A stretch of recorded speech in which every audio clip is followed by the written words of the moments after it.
lead in what has become virtually a three-match series. Well, conditions here at Edgbaston this morning weren't your normal midsummer day. It was a bit dull and dreary, and there'd been a little light rain overnight and just about an hour before the start of play. Mike Gatting won the toss and he put Pakistan into bat. The teams named by the two skippers. England left out Neil Radford, who had been brought into the 12 in place of David Capel. They have a strong bowling side there. That's providing Ian Botham is fully fit to take his place in the side. Dilley and Edmonds and Foster and Embury and Botham, they're the men who have the task of bowling out Pakistan. The Pakistan side very, very strong, and they are one up in the series. We pick up play now. The England bowlers have gone through to the 7th over. 11 runs on the board. They've hardly moved a ball in the air or off the seam. Here's Graham Dilley coming in, and he's bowling to the opening batsman, Shoaib Mohammed.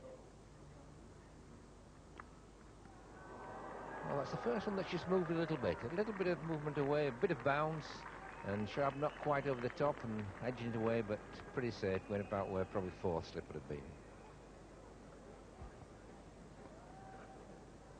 Yes, Graham Dilley just getting it on the right line there.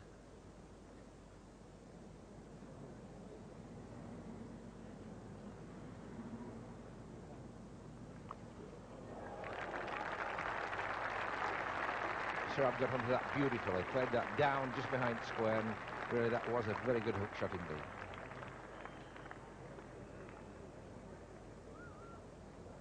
Well, it was a perfect result. He middled it, and I think we'll see some good footwork here. Well, actually, he does it just straight off the front foot. It wasn't so much in control as it was in slow motion as it appeared to be. Just jerking his head back there, but he middled it and kept it down.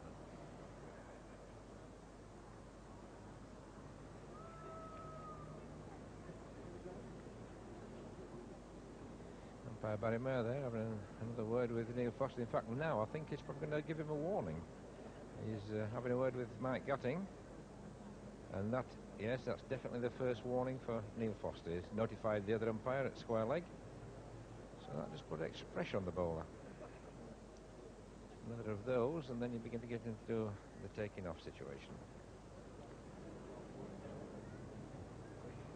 John Embury.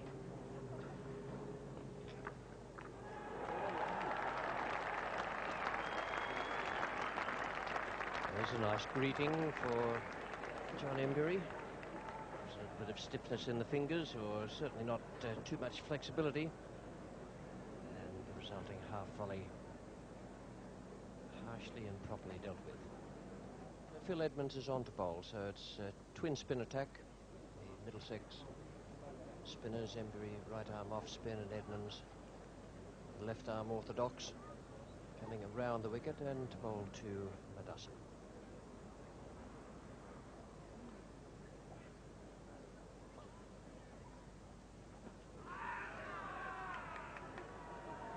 Most ambitious, but it's the sort of thing you go up for at 31 for no wicket, having put the opposition in. Might have got up for that myself, actually.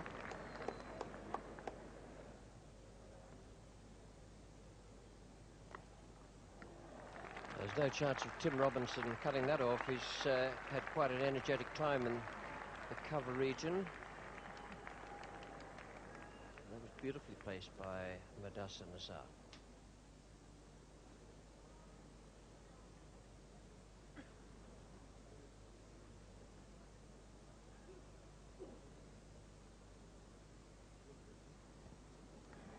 Very fine sweep.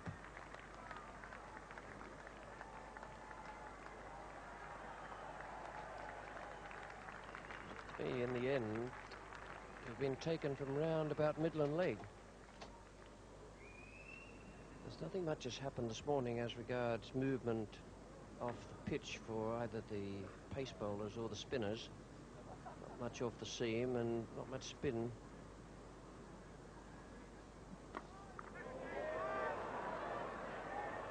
Oh, beautifully held. Gosh, that was well judged. He didn't panic when he saw it going away over his right shoulder, Neil Foster. kept pace with it, and there was a little juggle at the end, but that was very well done. Shoaib Mohammed out, caught by Foster off Edmonds. Down the wicket, and there, spooning it high into the air now. Both fielders running back, but it's on the offside of the wicket. Foster watching it over his left shoulder. There's the bobble. Oh, a big bobble. Almost went back off his chin. They're hitting a ball inside out. Let's see that bobble again. Bang, out. Oops, got it. Would have been a nasty little moment. Mansour Akhtar is approaching 1,000 runs for the summer at an average of over 60, so he's had a great tour.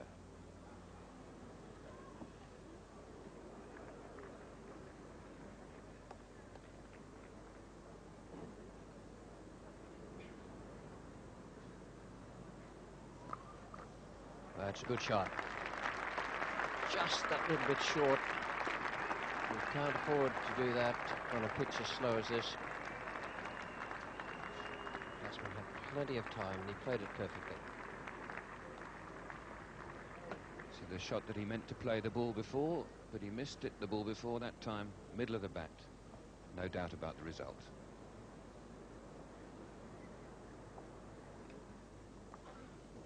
And that was the arm ball that John Emburey didn't just set up at the right place, got it just outside leg stump, allowing Madassa to sweep it away to fine leg. England bowling so far, just Phil Edmonds the only wicket taker. Both spinners very steady there. 30 runs from 17 overs and 1 wicket between them. Ian Botham's going to have a ball from the pavilion end, so it'll be interesting to see if Ian can manage to swing the ball at all.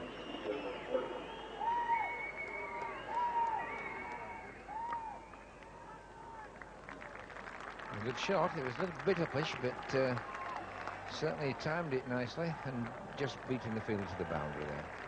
It's a little bit on the up there. It wasn't all that short, but Mansour was pretty quick onto it. Yes, pretty free he was with this one. But then that's something that Ian Botham seems to be able to get batsmen to do. They'll have a go at him where they won't at others.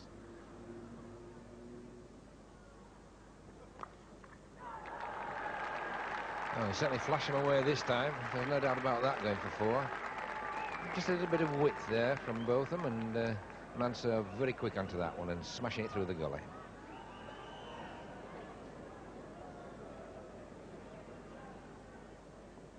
One run added to take the lunchtime score up to 70-1, and that's a very good start for Pakistan, having been put into bat on a pitch that turned out to be flat and with very little bounce indeed. Just the one success for Phil Edmonds. Shoaib Mohammed will certainly be regretting that rush of blood that saw him back in the pavilion for 18. But Madassa and Mansour Akhtar, each of them playing very well indeed. The bowling figures up to the luncheon interval. The spinners did most of the work there.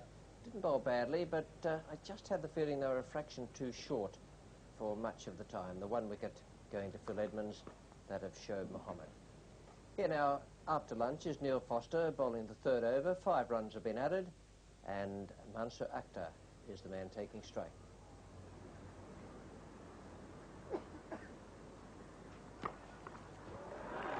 That's a good firm stroke. Short boundaries at the ends on the Sedgwick ground. The outfield is fairly quick.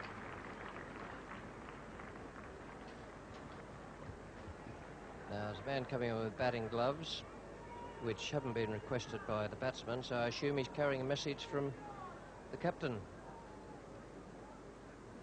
There goes the message.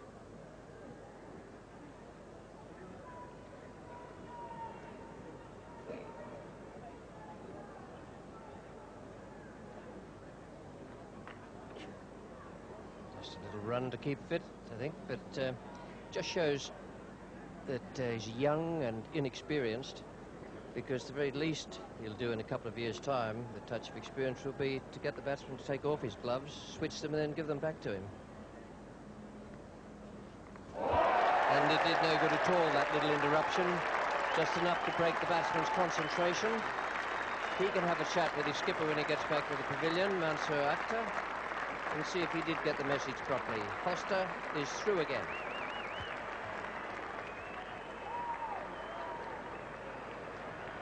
Just reward for Neil Foster, who's bowled very well since lunch there. The ball just coming back a little bit, and I think a slight inside edge of the bat, dragging it back onto the middle stump. And that's from Javed Mirdad. And it's a matter of wheedling and working away out there as a bowler.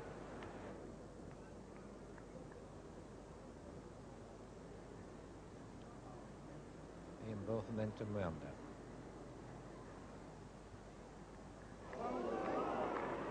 Well, almost on that occasion, both of them getting the ball just to run away a bit.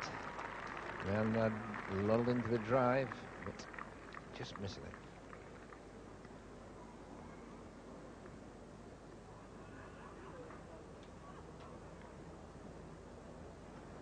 Here's Foster.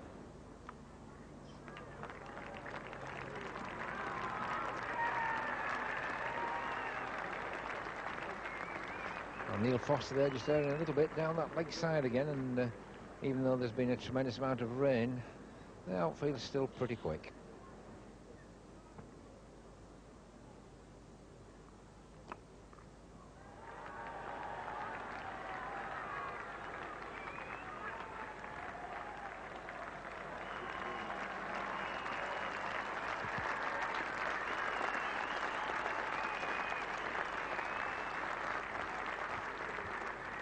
That's the 100 up then for Pakistan in the 55th over. 2 wickets down.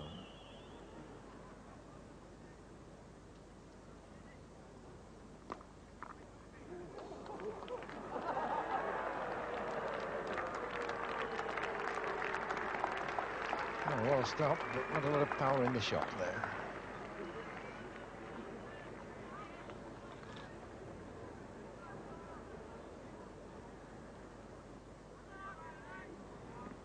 Mike Gatting has got plenty of options here, and one of them is to bring back Graham Dilley, who bowled a pretty straightforward, somewhat innocuous opening spell with the new ball. The ball went through gun barrel straight, didn't get one past the bat. So let's hope he can produce something a little bit more lively now.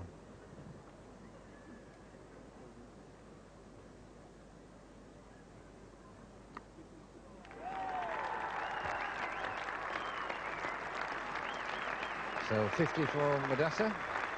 It's the 59th over, so it's been pretty hard going, but given the job that Pakistan require, it's important for them to make 350 in this first innings, and he's got the anchorman's job out there.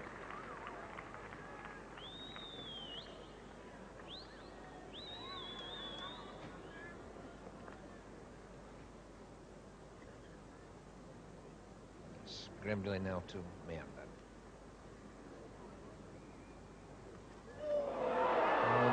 Just a chance there, Mirdad trying to push Dilley on the offside, outside edge, very low. Both of his left hand just carrying. Well, perhaps the hardest to slip catches, and it's so nearly stuck because both had to go forward left for it with his wrong hand, one-handed, going forward to get his fingers underneath, and it just spilled out. That was a fine attempt. And Dilley now creating the odd chance. That's good to see.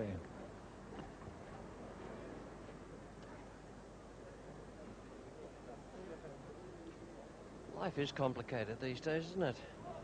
We've all got to be rubbed down, and we've got to get our supple hose on so we can fit our shin guards in. It used to be such an uncomplicated game.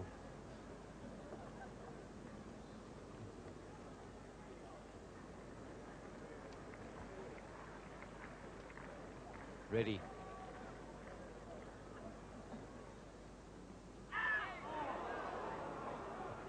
It's just short of Atty.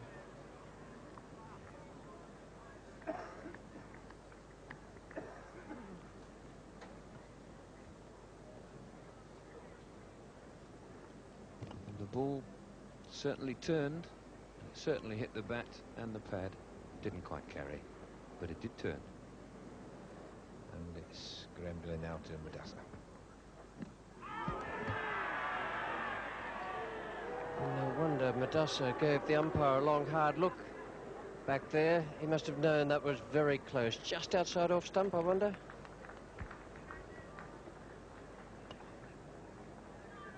Well, I can only assume that he's been given the benefit of the doubt that the ball might have just got past the leg stump, unless he got just a little bit of bat on it. It was a good delivery, good shout, very fair shout. 123 for 2. It might easily have been 123 for 3. That drop catch, both them hands on knees. The shot is played, and there he goes. But although I'm never mad about anyone who fields with their hands on their knees, it can't be blamed for that, because he got down a fraction too far, if anything. There's certainly no delay. It was a great attempt. Good shot for 4. Beautifully played. Good footwork. Got there so quickly he could afford to bring his feet together and clip it away through mid-wicket.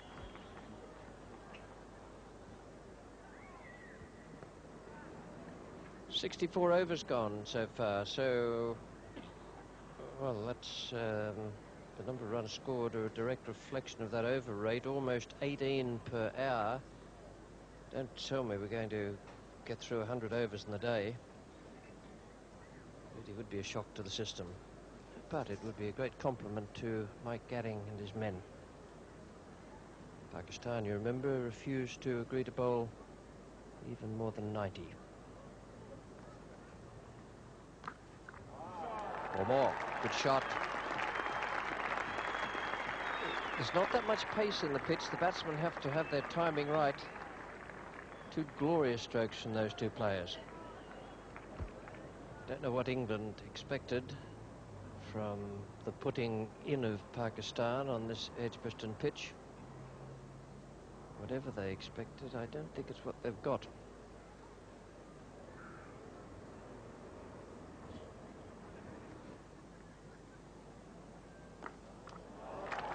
Fine shot.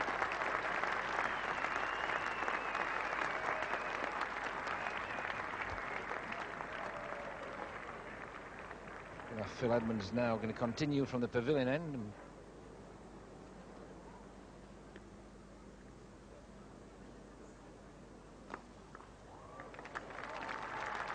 Well, Phil Edmonds giving the ball a bit of air, trying to tempt Meander to drive, and he certainly accepted the challenge there and dispatched that through extra cover beautifully.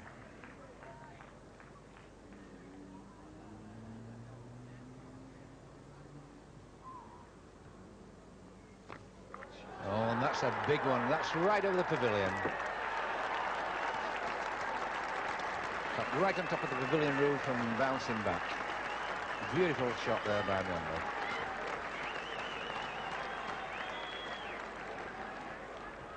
Very quick footwork here. Classic. Chassis down.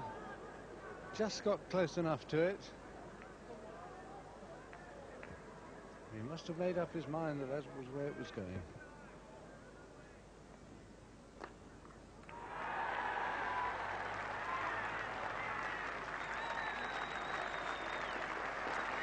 $50 for Jabir Meander.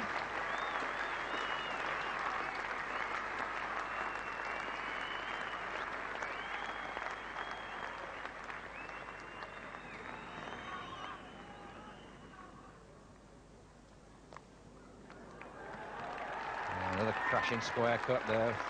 Phil Edmonds just a little bit wide, give him a bit of room, and very quick onto it indeed.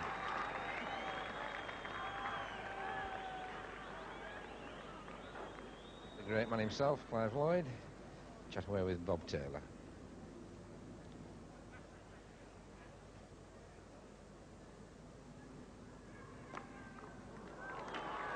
Oh, a flashing drive this occasion, and both give it a bit of width. Ball going through gully there. Bill Athy just failing to get to it.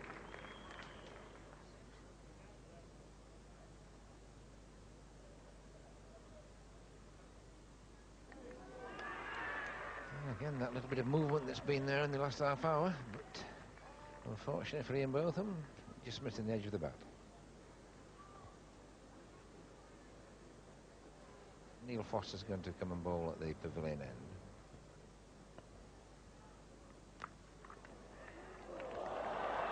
Well, a rare misfield there by Phil Edmonds, but he was on the old wicket ends, and we may have done a bit of an injustice. It does just bobble a bit just there, but certainly going straight through him there.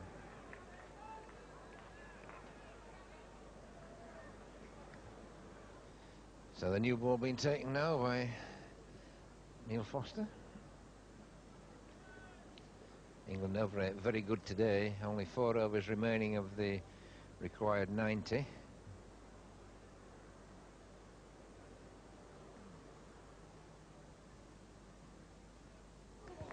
Oh, that was a fine delivery, and that certainly moved more than anything with the first new ball.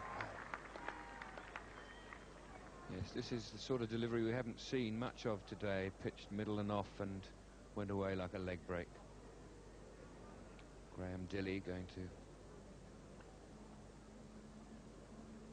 bowl from the far end, from the commentary position here.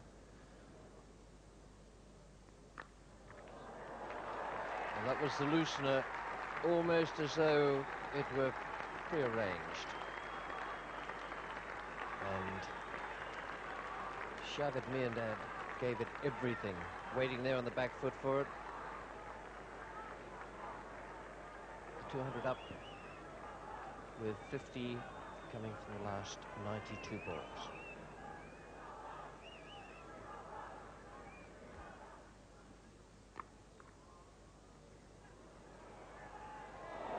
Now, that was a good effort from Tim Robinson. He sensed it was going to be close, and he hurled himself at the ball and kept going, and I reckon he might have had an edge on Mudassar Nazar. He'd have had him, and it missed by a whisker.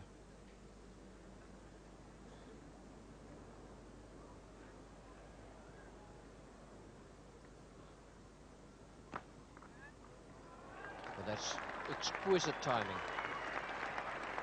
I think when we look at the replay of that, you'll find it was more a defensive push than a full-blooded drive.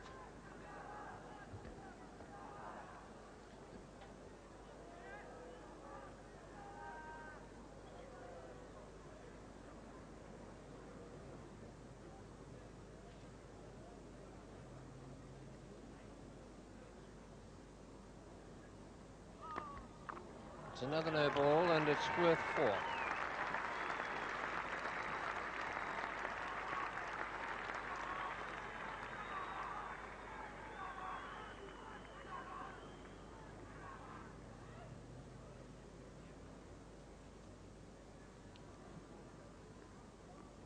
Oh, yes, absolutely plumb. Well, there's a reply from Dilley. 2 no balls in the over. His shoulders slumped. He came in for the next ball and fired it straight in with the Sandshoe crusher. Lovely innings from Javed Miandad, 75 out of 218 for 3.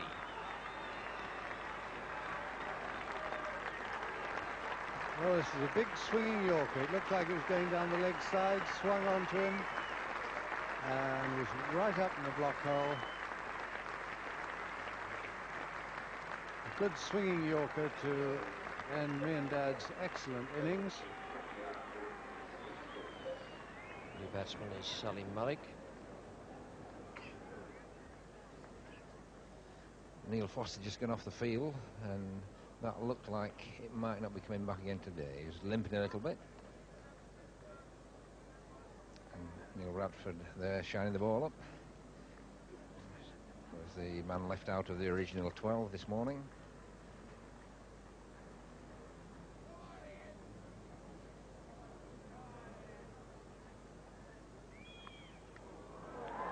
Well, again an edge, but all that does is bring Mudassar's 100 up. And he's played pretty well today. He's not made many mistakes. It's his 900 in Test matches, and his 2nd versus England. And he's played pretty well, pretty steady all day.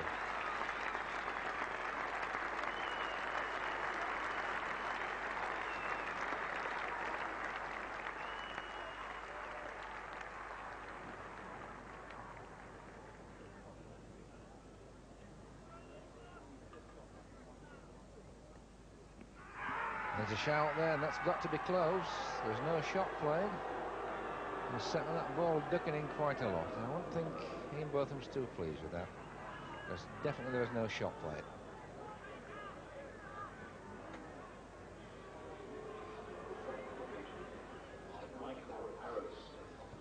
Super bowling, the in-swinger, and there you can see the ball struck the pad. The bat is still high up in the backlift position. It's just a question of, could the umpire be certain that the ball would have hit the wicket? Again, the in-swinger, but this time Salim Malik saw that, read it, and put it away through mid-wicket. Beautifully timed shot, that. He's brought up the 250, the last 50 of which has come off 108 deliveries. And there's a shout. Well, Ian Botham certainly can't believe that, and it certainly went a long way if there was no edge. But he's not being given out. And that concludes the entertainment for the day. Here it is, the ball pitches off stump, leaves the batsman, turns him inside out, and it does go a long way. But the man down there in the white coat is the man to make the decision. On this occasion, it didn't go England's or Ian Botham's way. It certainly didn't, and that is an excellent position for Pakistan. One up in the series, which has been virtually reduced to 3 matches, and 250 for 3 on the first day, having been put into bat. A fine knock, a good patient knock from Mudassir Nazar, 102 and unbeaten, ready to go again tomorrow. An excellent innings from Javed Mirad, 75, some lovely strokes in that. He really is a tremendous competitor. And plenty of batting still to come, led by Imran Khan, the skipper. The bowlers, they worked very hard today. The pitch was low and slow, no bounce at all, no life. Dilly 1 wicket, Foster 1, bowled pretty well early on. Embury and Edmonds and Botham I thought bowled quite well in his new medium pace style. The 2 spinners, well, I thought they were just a little bit short. I thought on this pitch they should have had the batsmen coming at them and trying to drive all the time. The pitch was so slow that allowing them to play off the back foot was giving them a real luxury. The run rate and the over rate, well, England did very umbrella across the ground. The umpires couldn't make a start for a considerable time.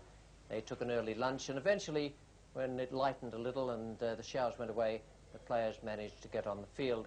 Pakistan overnight, well, eventually when the players got out there today, they moved along very sedately once again. We pick it up now in the 6th over. 11 runs have been added to the overnight score. Salim Malik is taking strike. Neil Foster is coming into bowl.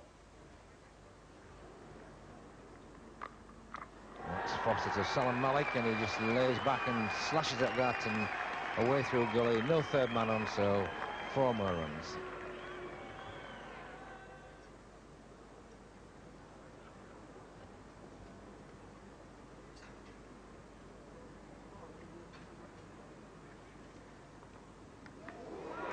A bit of movement and bounce there for Neil Foster, but again the batsman unable to get a touch. It was certainly a very fine delivery, pitching round about the off stick, going away, bouncing, and the ball going straight through to Bruce French.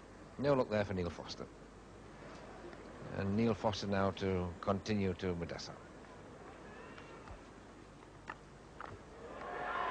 And again Mudassir going for a flashing drive off the back foot, a little bit uppish through the gully area, but beating Phil Edmonds down at 3rd man and 4 more runs. That's the highest innings he's made against England, beating the 114 at Lahore in 77-78. Umpires now, when the light gets down to a certain point, will offer it to the batsman. And now Dilly is being brought on. The umpires taken that as the signal to talk to the batsmen. The batsmen have said they'll stay on. That's their prerogative.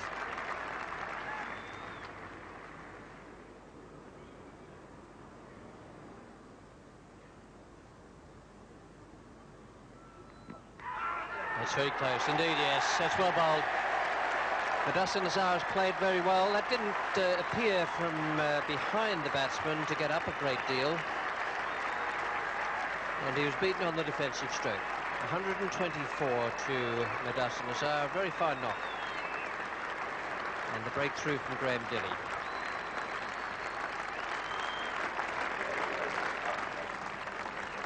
Let's see the demise of Madassa. Graham Dilley pitching this ball on and about the off stump, and it was the lack of bounce, I think, that defeated the batsman more than anything else, and no doubt about whether he was in or out. Ijaz Ahmed.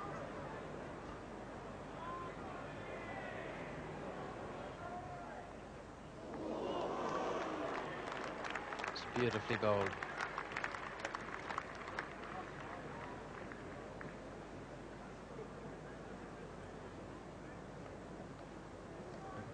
Gosh, that's a good delivery. No disgrace in not laying a bat on that. Mike Gatting facing 285 for 4, needs wickets, and he may need time before this test match is over.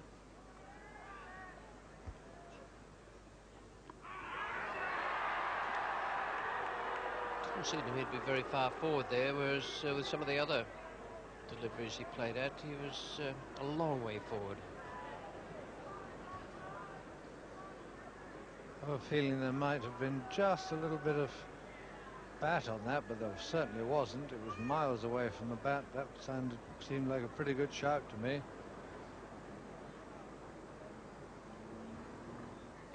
Well, that's a fine catch there. It just did carry. It was right in front of slip, and Bruce French full length in his right hand, and a very fine catch indeed there. Certainly Bruce French hasn't done too much wrong this summer on his played. His batting's improved, and he's kept wicket pretty well. Salim Malik then got Bruce French bowled Dilley for 24 and 289 for 5. Well, if ever a catch was at full stretch, it was this one. I don't think he could have gone another centimetre. Bruce French, he's gone maximum distance, and that is a wonderful keeper catch. Wasn't going to carry to slip, and that's why you have the best wicket keeper in the country to keep for you. It was a simply marvellous dismissal. And 3 wickets there now for Graham Dilley. And that's another one straight away. Another fine delivery right in the right spot, and just carrying again to slip. John Emburey, the fielder this time. As I said there, Graham Dilley with his tail really up now. So that's Imran Khan gone first ball. Even when Dilley was halfway in the run-up, I thought he's really moving now against Imran Khan. And now this beautifully pitched out swinger, well pitched up, and it's John Emburey who just picks up that catch, ankle height, straight to him. So 2 superb pieces of cricket, and at last some reward for England's hard work in the field. There's 4 slips in the gully in now, and a wicket keeper. Graham Dilley on the hat-trick delivery.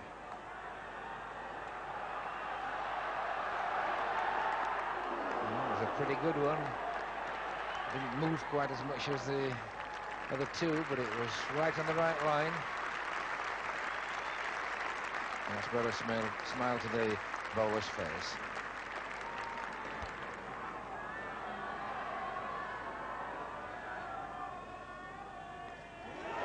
Well, another magic delivery there.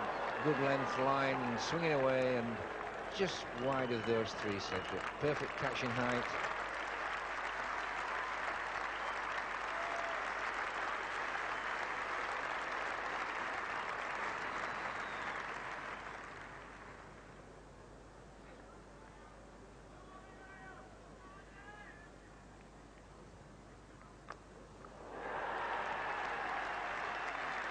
A brilliant hook shot there.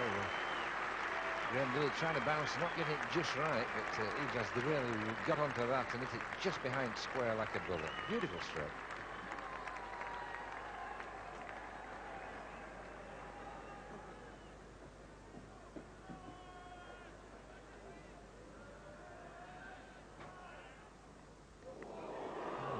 perfect delivery there again. And round about the off stump, going away. And he can't bowl it much better than that.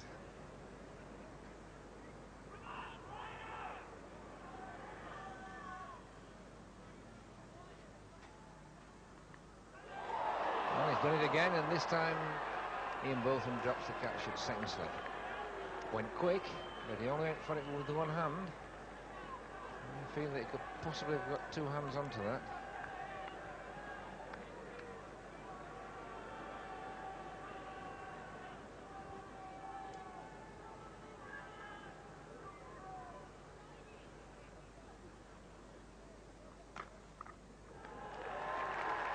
Well, he got the in-swinger going there, but Ijaz was pretty quick onto it and hit it past mid-off without any trouble at all. Trouble is, when you bowl 12 overs, however much effort you put into it,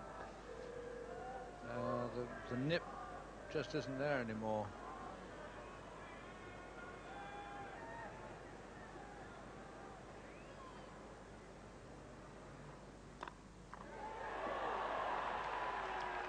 Well, that was one a little bit wider from Graham Billy, and Yusuf certainly flung the bat straight over the top of cover there. Bill Athy, 4 runs.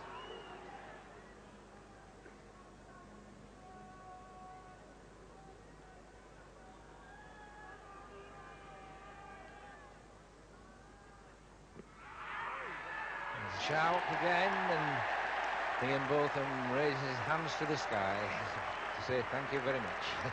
He's had a lot of shouts, not had much luck, but on this occasion, the umpire ruled in his favour. More or less a straight ball. He just playing a little bit outside it. Well, nobody could begrudge Ian Botham this one. He's getting near 40 overs, and that leg was planted there an awful long time before the ball arrived. Point of impact is not outside the off stump, and the ball was carrying on to hit probably middle and leg. So at last, umpire Alan Whitehead has relented. He's had a lot of shouts, Botham, and at last he's got Ijaz Ahmed of the W for 20.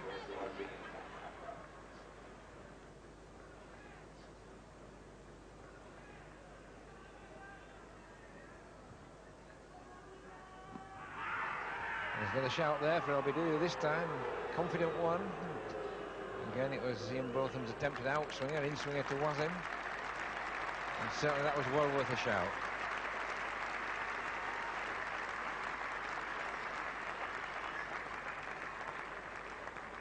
Well, that was certainly very, very close indeed.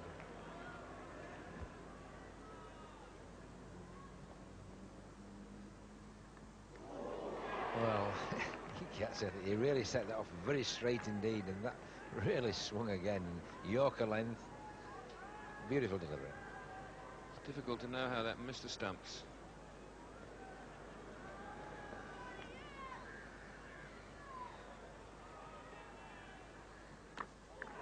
That's away from mid-on, near Foster, the fielder. A little bit of desperation there from Wasim Akram, but we did it well enough to get it away to the boundary.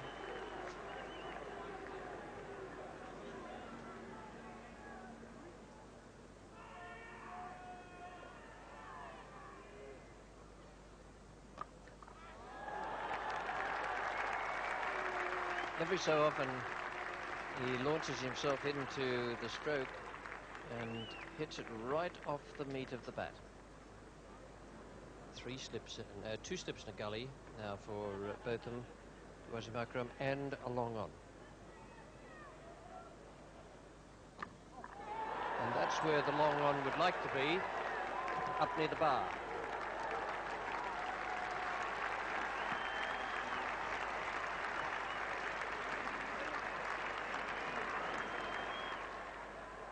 Now, the shot that he hit before was a bit of a slog, but he's watched that carefully onto the bat and hit it an awfully long way.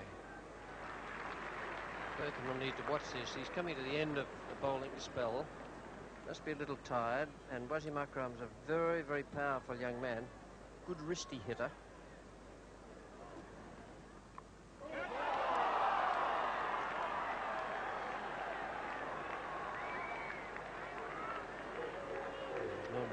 Archer Bilathi, and he's done a marvellous job for England in the last year.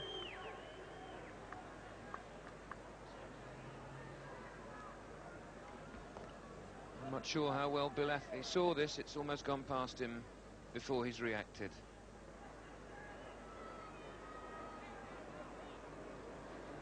But it's both of them now to Youssef.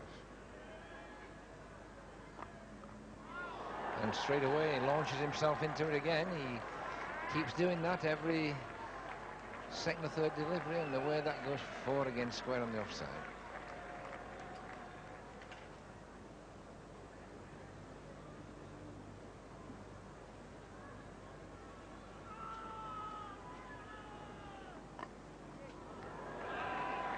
Well, no third man on again, and Youssef going to drive the ball thick outside edge, and it's 4 more runs.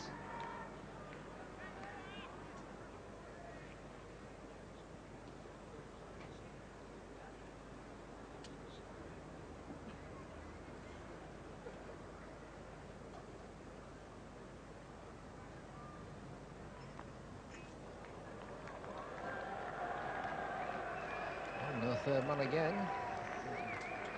England have persisted with this policy of not having a third man for most of the day, and it's certainly cost them quite a few runs in that area. Because England have got a problem when the ball at Wasim Akram. He is prepared to hit the ball over the top, and you've got a fine leg, a deep mid-wicket and a deep long on. So it does make it very difficult. In fact, Mike Gatting now has decided to change the field. He's brought the deep mid-wicket, Bilathi up to ordinary mid-wicket. He's gone across to square cover and dropped Chris Broad down to third man. That does leave that leg side open now if Wasim Akram does pick one up. But this time he's edged it straight in there, and Ian Botham making no mistake. And that's Neil Foster's 50th wicket in Test cricket. That's his first milestone. Now he can look for the 100.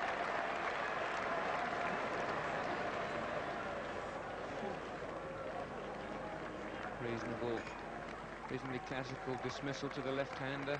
Cross him, bounced a little bit, tried to repeat the shot almost that got him 4 runs the ball before, but didn't manage to guide it wide enough, and only managed to get it straight into Ian Botham's midriff. And the new batsman, Abdul Qadir. Quite a pleasant evening now at Edgbaston. Blue skies, sunshine, which will change this summer, and the crowd now pleasantly basking in it and enjoying it. So Youssef about to face Neil Foster.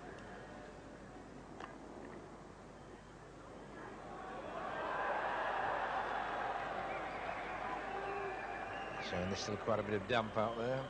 Might get in there, just slipping as he attempted to field the ball.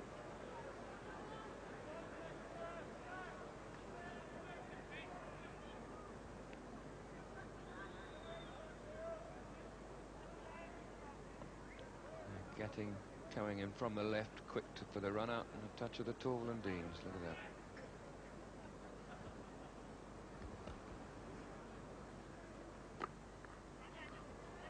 There's hesitation, there's a chance there, and I think if Bilathi hit the stumps there, Qadir would have been really pushed.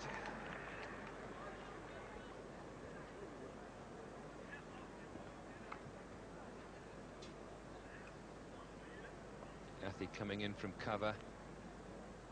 There's the hesitation. Picks up, and we still can't see the batsman, but look what a good position umpire Whitehead's got himself into.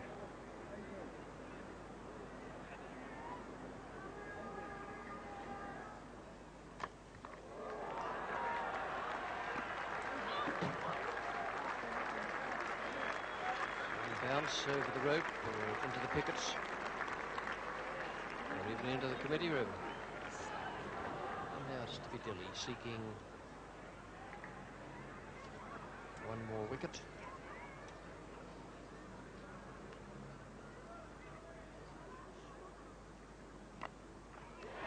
Fine catch. Abdulkadir falls to the combination of Edmonds and Dilley.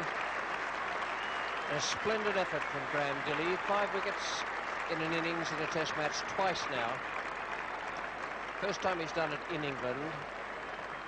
Turned in the performance in Australia, and this is the 19th time in his first-class career. Abdulkadir caught Edmonds, bowled Dilley for 6, and it's 384 for 9.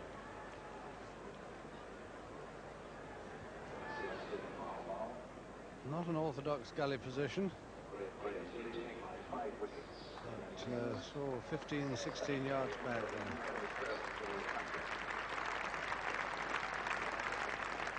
New batsman coming in to join Salim Yusuf, Mohsin Kamal. A powerful hitter. So England really have done quite well to take 6 wickets for 134 in the play that's been possible. Play was delayed early on, not through heavy rain, but rain was just heavy enough, drizzly enough to mean the covers needed to go on. Now it's nice and sunny and bright and relatively warm.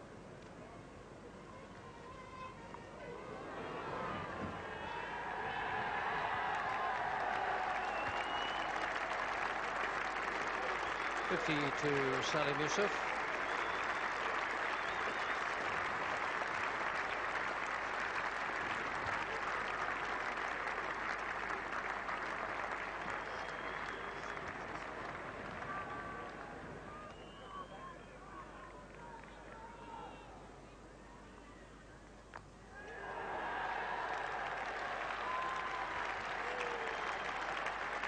There's no good getting frustrated and bowling halfway down the pitch just to try and bounce Salim Yusuf.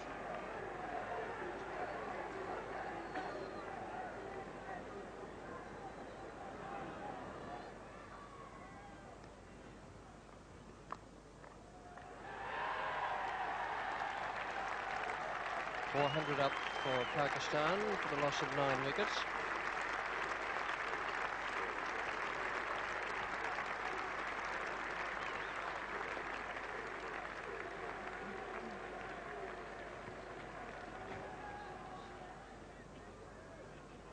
Be Embry to Mohsin Kamal.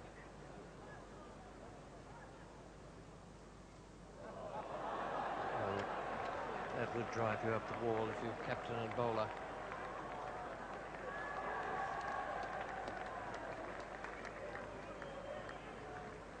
However, there's another way to look at it. If you don't have a slip, then that's the sort of thing can happen to you.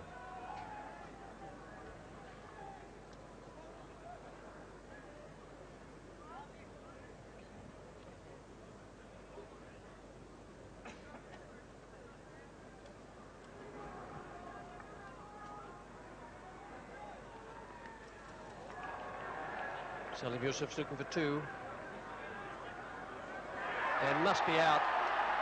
Oh, good heavens. Oh, Flatbush Follies. This is the throw. Now, Mohsin Kamal is there saying no. French is about to gather the ball. Mohsin Kamal is still touching down.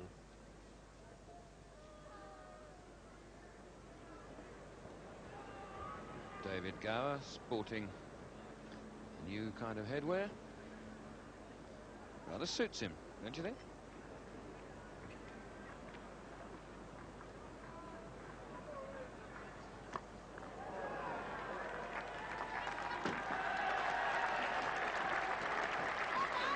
And a perfect straight drive there by Newside, down the wicket. Straight over John Embry's head. Beautiful strike, that.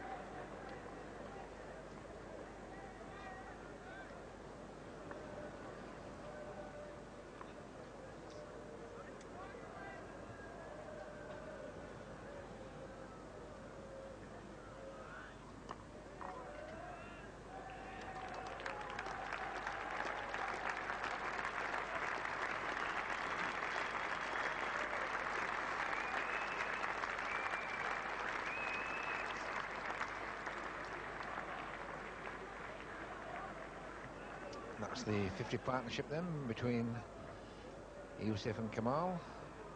Very exasperating for England at the moment.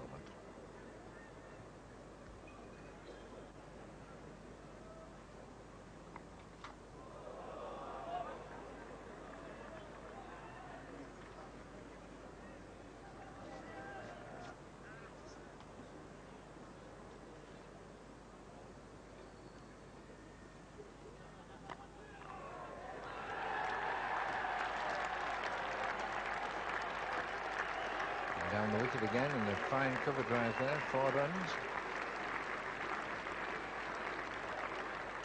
And the last 50 partnership came up in 87 balls.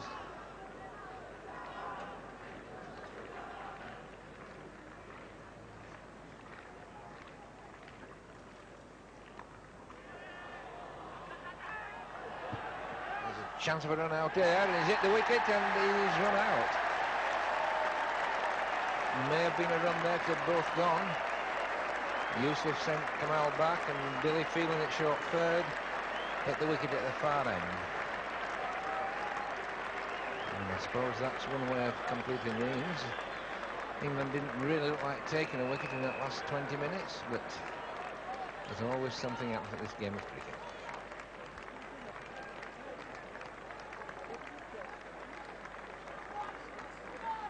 See there, slashing it to Rendell's left. Kamal came steaming down the wicket, and very close, but not quite making it back. And what a disappointment that must have been for Salim Yusuf, the wicket-keeper, coming in low down in the order and just 9 runs away from his first Test match century. A great effort from the later batsman there, Wasim Akram, good partnership with Salim Yusuf, and the last wicket stand between that batsman and Mohsin Kamal, it almost got Pakistan up to 450 and Salim Yusuf to his century. But a very good effort from Pakistan, having been put into bat to make 439. England suffered in the field, a lot of overs bowled there. Their over rate was good, their strike rate perhaps not quite so good. There was a marvellous period today where Dilly bowled quite superbly from the city end. He had a little hesitation in his bowling yesterday, just in delivery stride. That went in that middle session today, and he looked as though he was running in and bowling really well. 2 for Foster, 1 for Edmonds and 1 for Botham. Embury none for 48, and he bowled just 26 overs. Well, by the close of play, England had moved along without any great alarm to 18 without loss. Chris Broad and Tim Robinson, the opening batsmen. I thought Chris Broad looked to be in tremendous form. He reminded me with some of the stroke play of Imran Khan, the way he batted in Australia. Played one lovely shot off his pads, away just behind square leg, and in all gave a very impressive performance in the short time he was out there. There was one very nasty moment though. You remember how he was dismissed at Headingley when he pulled his hand off the bat handle and the ball flicked his backhand and was taken. He was given out caught behind. Almost did it again here in the latter part of the day, but he got away with it and lived to fight again for England tomorrow. In for no wicket. Broad and Robinson, those 2 trusty operators from Nottinghamshire, are together there, and Broad already had played 1 or 2 handsome play and a temperature around about 19 or 20 degrees. It looked as though we'd get through with a full day's play. No runs have been added to the overnight score when we pick it up in the 4th over. Imran Khan is the man coming in, and he's bowling to Chris Broad.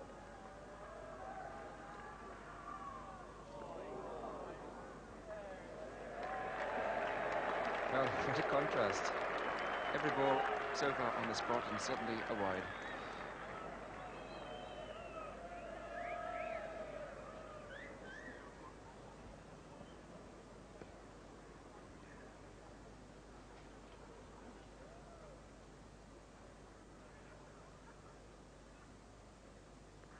Oh, well, how difficult for Chris Broad when one ball you get a wide and the next one swings, pitches, moves off the seam. Oh.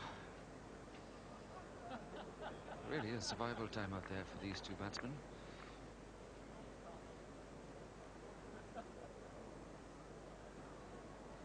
But they both have very good temperaments, Robinson and Broad. The true opening batting traditions of phlegmatic and patient, both capable of playing long innings.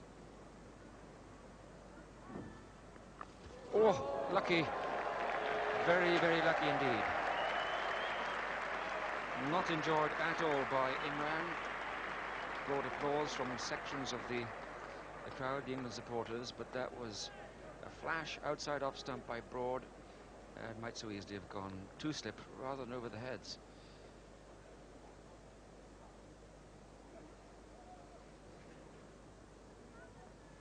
It's Wasim Akram now to Tim Robinson.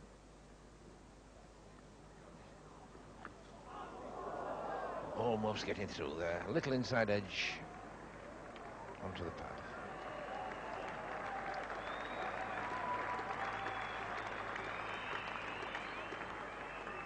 Good line length round about the off stump, just offering to come back in. Inside edge onto the pad. The bat not quite straight, and probably just luckily that his pad was there. I could probably have just edged that back onto the stumps.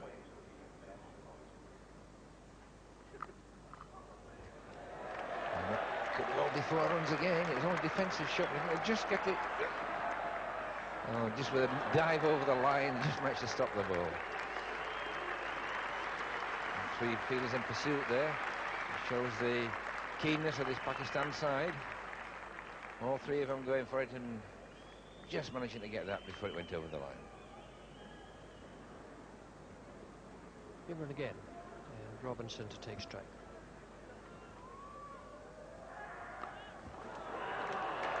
Well, Imran drew Tim Robinson into playing off the front foot there, a couple of short ones, and he pitched it up. It was a little bit late into getting into position, and the ball flew over the slip area. Could well easily have been out there. Just a little bit of width, and the ball didn't swing into him.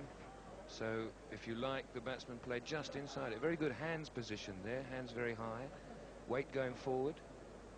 But the fact that the ball didn't keep coming in, as it has done all morning, made him play slightly inside it with an open face, and that's what got it aerial and through the gully area.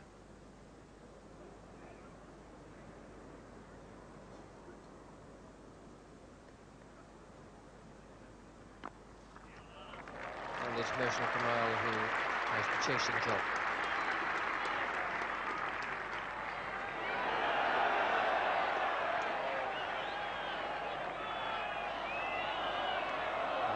Asking Mohsin Kamal, who's saying no, it wasn't the boundary. Let's just have a little look and see what happened in the confusion there. He mustn't touch the ball while he is in any way over the line.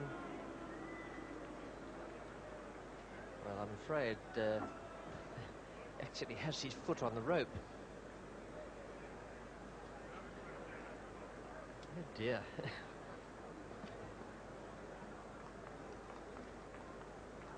When he said it wasn't four, that wasn't absolutely 100% strictly correct.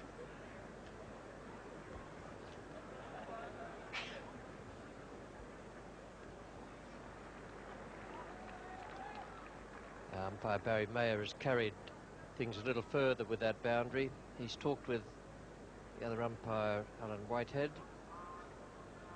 and used his own long sight, and he signalled the scoreboard that it was 4 runs.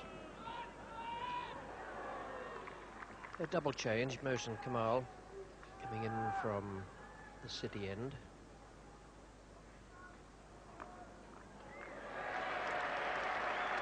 Half century up for England. Came up at 137 balls. Pakistan's took 138, so no great difference there. Pakistan were doing very well at that stage. So too England here. They haven't lost a wicket.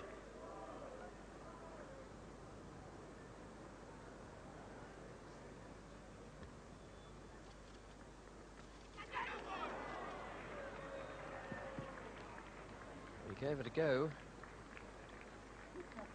Didn't get up quite as much as he would have wished, but the intent was certainly there. The ball definitely in his half, gets up to just below shoulder high. Robinson didn't play it that well. He got more of a top edge than he did blade of the bat, and collected just the 1 run.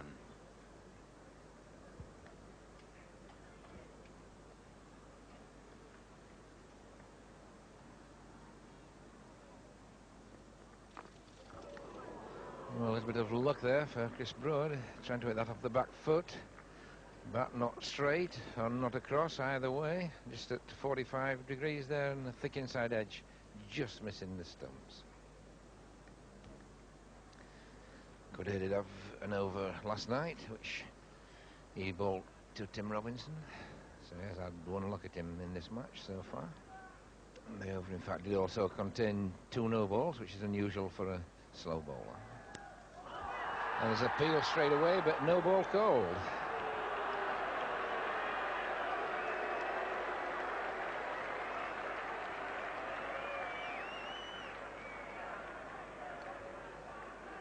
Well, this was perfectly pitched, this leg spinner.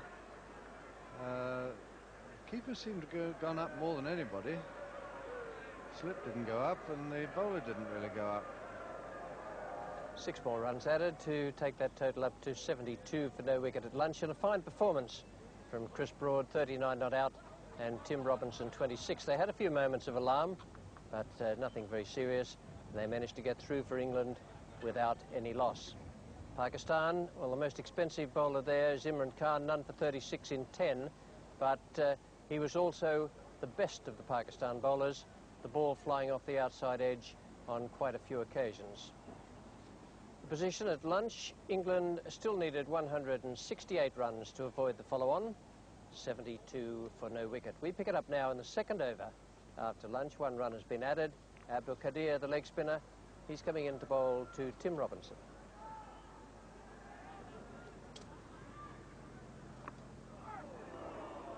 See how slow the pitch is. Leading edge there from what started off as a leg glance.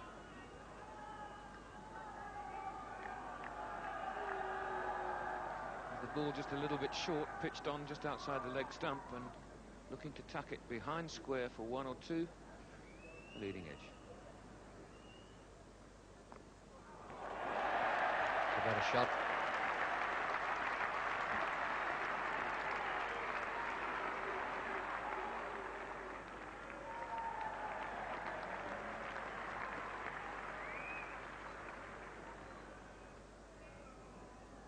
Wasim Akram to Chris Broad.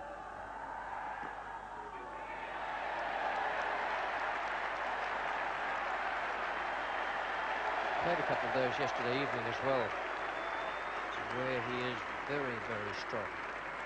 The Australians made the mistake of bowling at him around about his pads.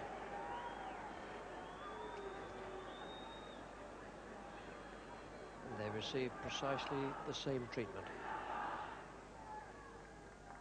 Abdul Qadir to bowl to Chris Broad.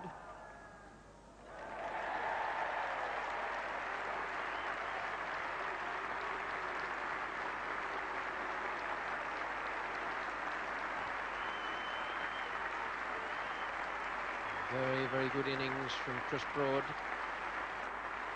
He's hardly put a foot wrong out there. Beaten on the outside edge twice, I can remember.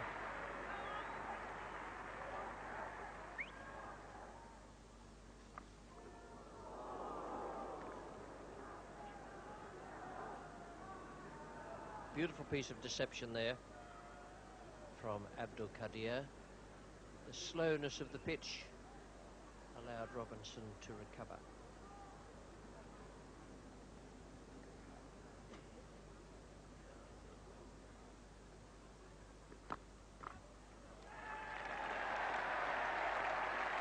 Hundred up, and that's a very good performance from England.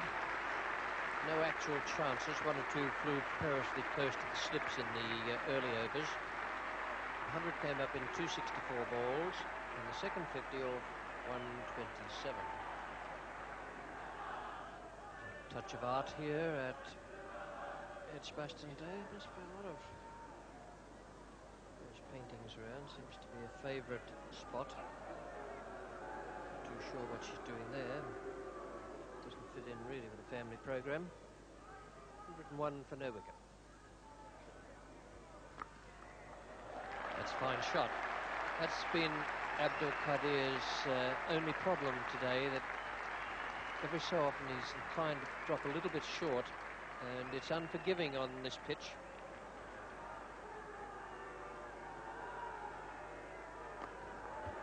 It's a nice hit. Didn't hurry the stroke one little bit, just waited for the ball and swung through it. Very good cricket.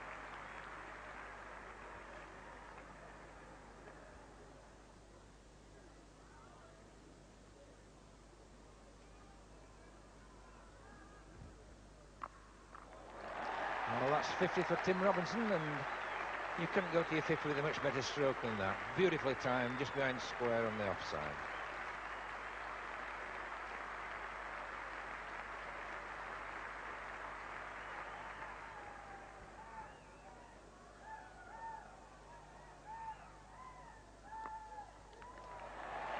And another beautifully timed stroke off his legs, and nobody's going to get near that either. Beautifully timed shot there. So Tim Robinson has put on a tremendous spurt. He was way behind. He's been behind Chris Broad all day. 4 boundaries in 2 overs, and he's ahead of him. Imran Khan then to Chris Broad.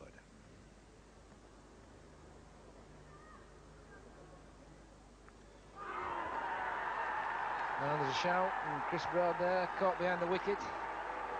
Just playing it one a little wide, just a little bit extra bounce, and that's the breakthrough for Pakistan. Yes, Imran has persisted with this attack across Chris Broad, not giving you anything to feed on around his legs. And he finally got Chris Broad just having a little dabble at it, a little half-hearted in the stroke.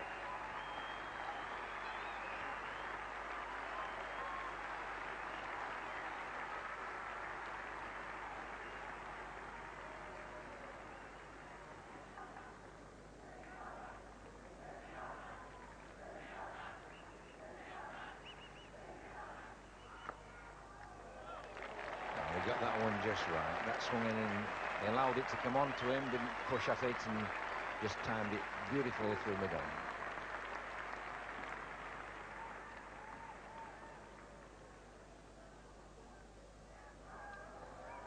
Imran Khan then to Bilathi.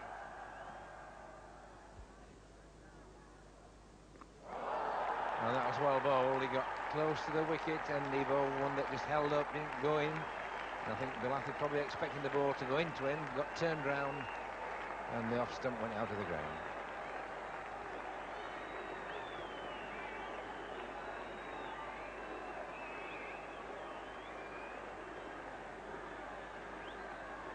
Right in, fairly tight up against the off stump. I think the ball strikes him on the pad. Yes, bowls Athey off his pad, off his front pad there, and Bill Athey looking to knock it just perhaps a little bit too square on the leg side.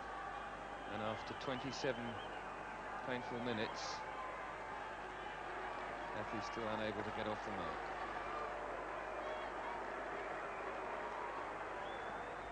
David Gower just around at the wicket, and this has been a favourite ground for him in test matches. But the man bowling at the other end, the city end, Madassa, has also been David Gower's bogey man, so interesting situation.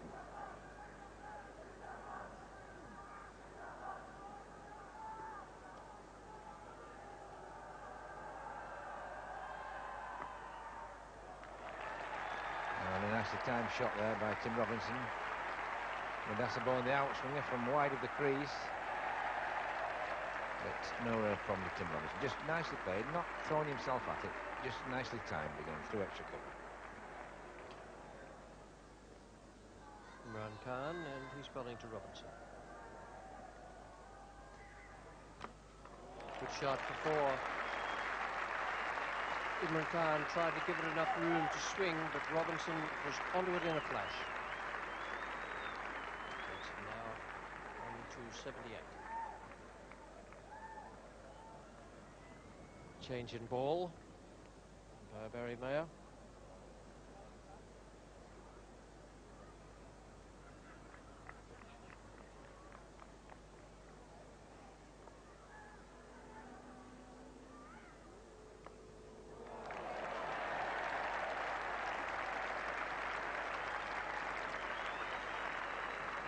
Plenty of occasions where Madassar Nazar has found the outside edge of David Gower's bat.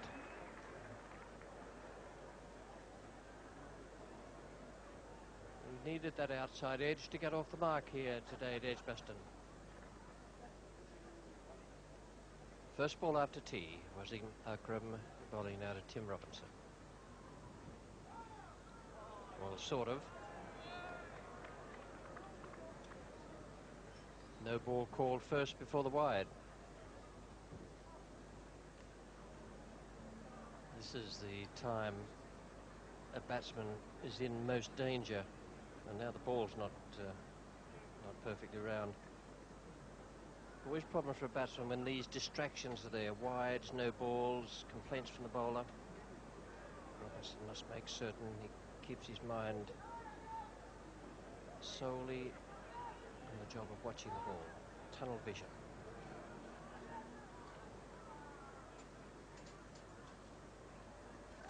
And that's exactly what I mean. It's got to be one of the most extraordinary overs you'll see. Enough to break the batsman's concentration and have him chasing something very, very wide. Something he was lucky to reach.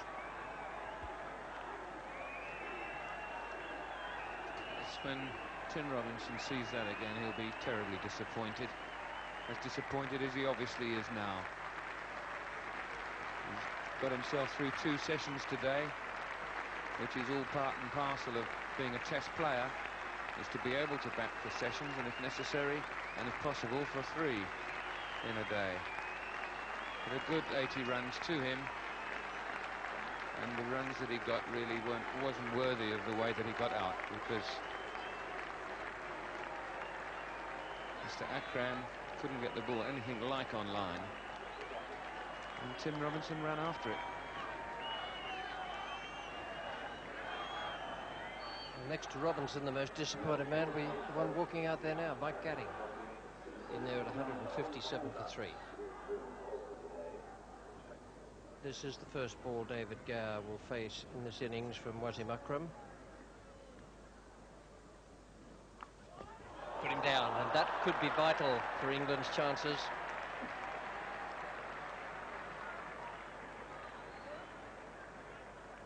Mansour Akhtar.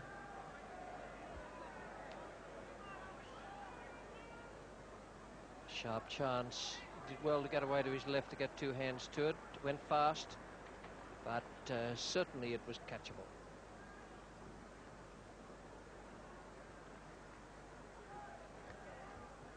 .173 for 3 with Mohsin Kamal bowling to Gower. 177 for 3.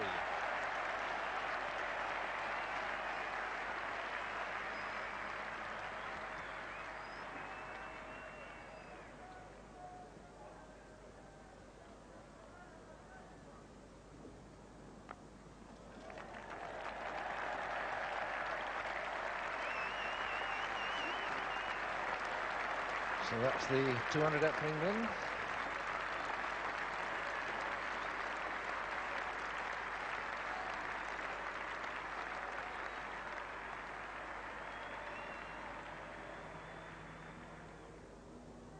Madassar to Mike Gatting. Well, that was really short, and I think Mike Gatting could have hit that 20 part of the ground. He selected mid-wicket and just dispatched it there without any trouble at all.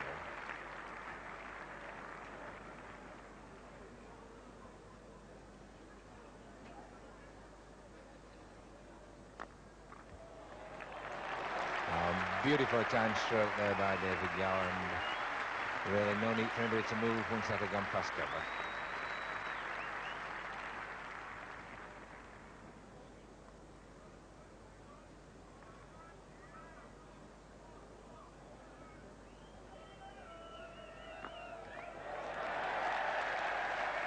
Madassar pitching short again there, and really on this wicket, unless it keeps low, there's nothing in it at all. And David just whipping that away, and that completes his 50.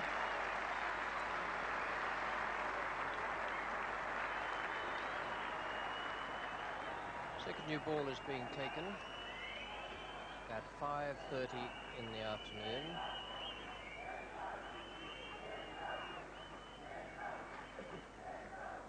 There's still 11 overs to be bowled in today's play, which I think is quite ridiculous.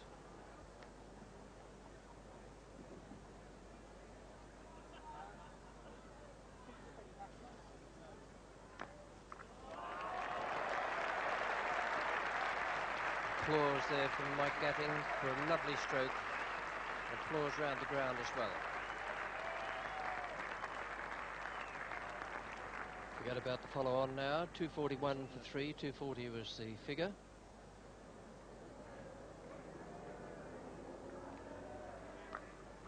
Great shot. Beautifully picked up by David Gower. 250 up.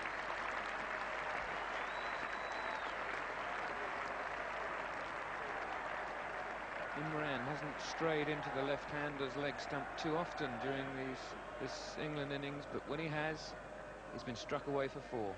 Twice by Broad and once by Gower.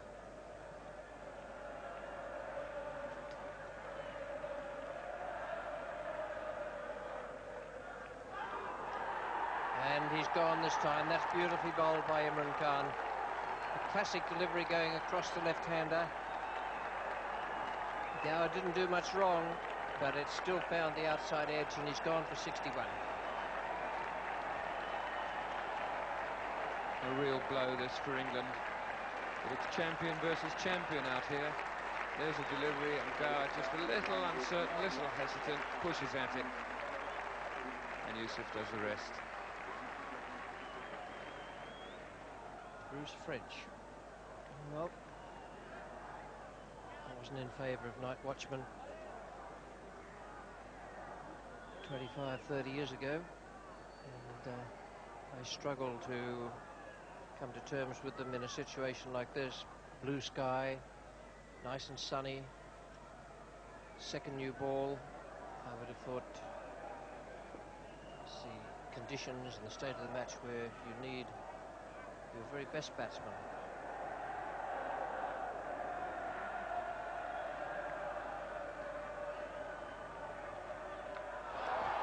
No need to worry any further about Night Watchman. That was beautifully bowled. That in-shoot delivery from Imran Khan. Bruce French goes.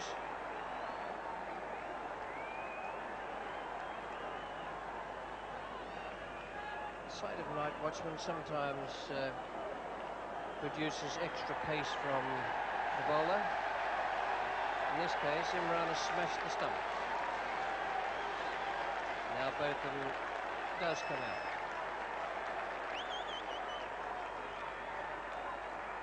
It's not exactly what you want to see when you're walking out to bat, some guy carrying a broken stump past you.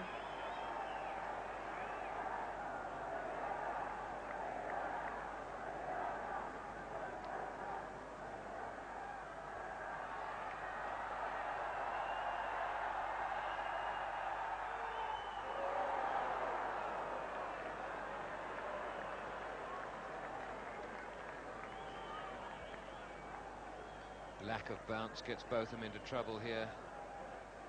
Where that ball pitched should have bounced a lot higher, but he got a bottom edge on it and kept it out.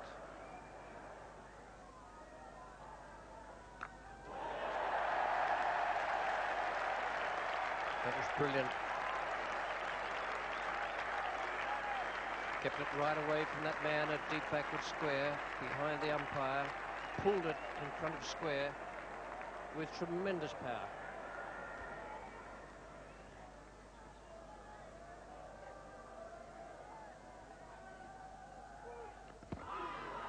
It's just outside off stump.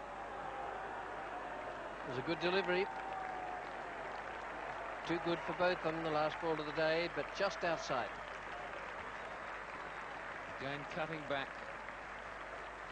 The ball just going off Ian Botham's thigh. So the appeal was obviously for LBW because the ball didn't carry by 2-3 yards, a little bit high. Yes, and a little bit outside off stump as well. England finishing at 273 for 5, Gatting 35 and Botham 16. A lovely innings from David Gower and 2 good efforts from the 2 openers, Chris Broad and Tim Robinson, 54 and 80 respectively. I thought England had a good day. They fought very, very hard all day. They got past the follow-on mark, and not even Imran Khan could hold them completely, but he was terrific. 24 over 6 maidens, 4 for 79. Wasim Akram seemed to lose his run-up and action later in the day. It may have been that he was having trouble with the footholds. He got the other wicket, 1 for 57. So England, with 2 days still to go, should be out of the woods. They're 166 runs behind, which on paper doesn't look all that good, but they should be able to make enough runs that will rounder. Here's Botham now, and he's in the 2nd over facing Mohsin Kamal. No runs have been added.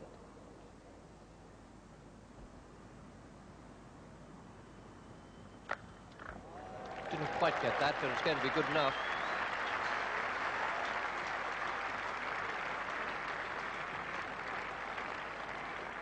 Enormous power from Botham. He can smash a 4 through mid-wicket even when it doesn't come right off the middle of the bat.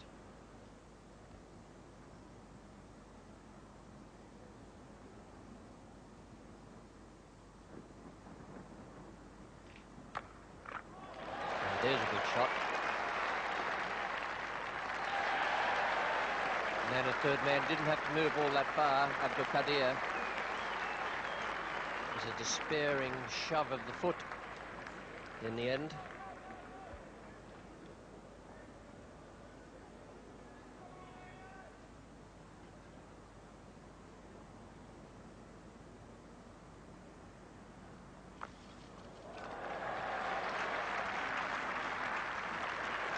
Well played. Nicely placed. There was a man out of deep square, just a fraction in front of the line of square, and there was a man at fine leg, and both of them split them. Once again with immense power, rocking forward, back, roll the wrists.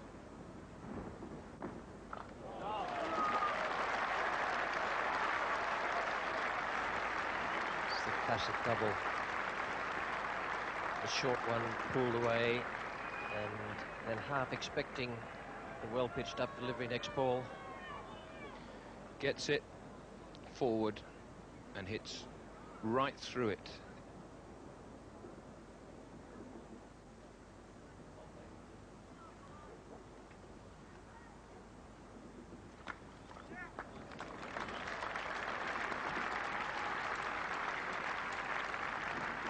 And up comes the 300 for England. It'll be a heartening sight for the 2 men in the centre and for the dressing room.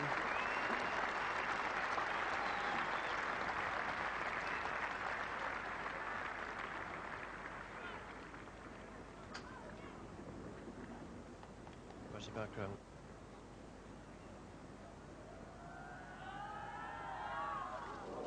There's a bit of bounce, but it was very short.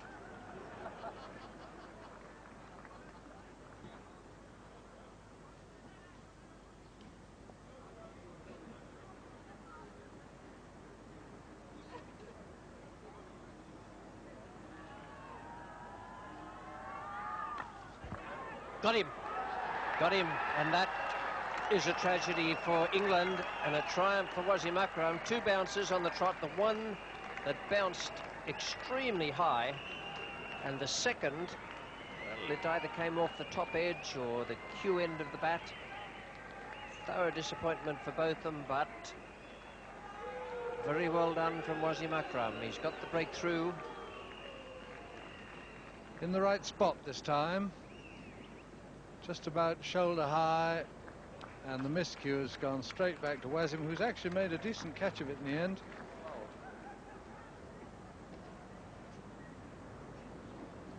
And that side-on shot adds to how well bowled it was, because it showed that both of them, in fact, was late with the stroke. It was the extra pace that defeated him in the end. Now then, John Emburey, start of the England tail.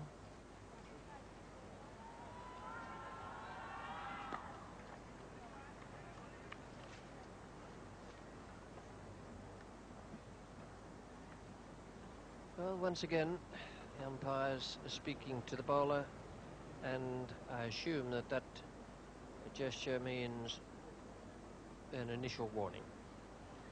A lot of friendly chats out there. That looks like the first of the official ones. Some quite imaginative captaincy here by Imran Khan. He's switched his bowlers round. Mohsin Kamal for an over from the top end, then switching back to Wasim Akram, who was successful against Ian Botham, and now taking himself on and popping the leg spinner on. That's all quite imaginative stuff. A beautiful stroke there by Mike Gutting, right over the top of it and through extra cover. Tremendous power. There we've got one of our colleagues in the BBC radio box. You wouldn't probably recognise him, but that's Mushtaq Mohammed under that out there. And in fact, he's been voted Wally of the Week by his local cricket club, I think, for some duff information he gave out. That's a pretty impressive uniform.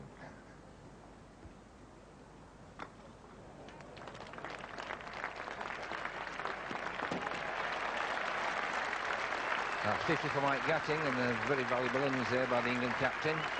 Been under a bit of pressure this last few days, but there's nothing like a few runs to give him that bit of confidence back.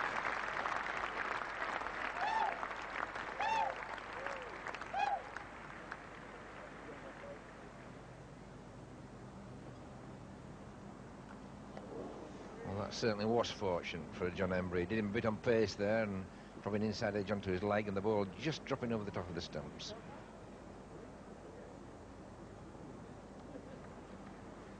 You see the flag, which almost blows straight across the pitch.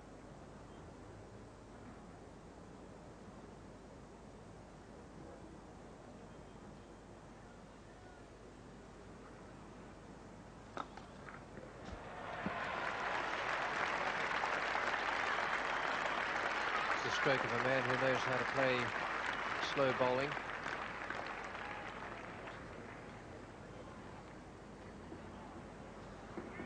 And although I'm sure all the crowd and people watching were disappointed to see the end of Ian Botham, England nevertheless have survived 95 minutes for the loss of only one wicket, and that's a sort of successful rearguard action by England. And that's equally successful, although not at all where Gatting meant it to be. He's trying to hit it in front of point at a top edge.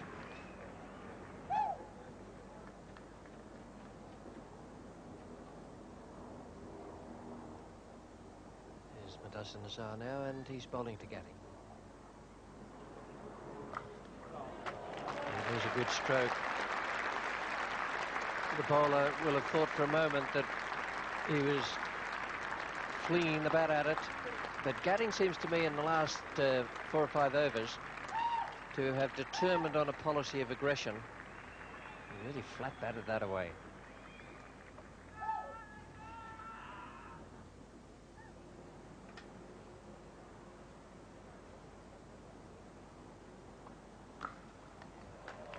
That's as good a stroke as he's played in the whole of this innings.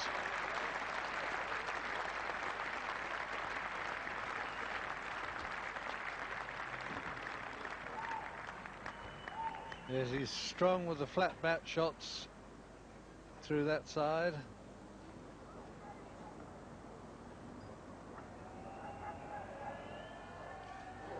Well, another of these wide deliveries. Wide signal and 4 runs signal.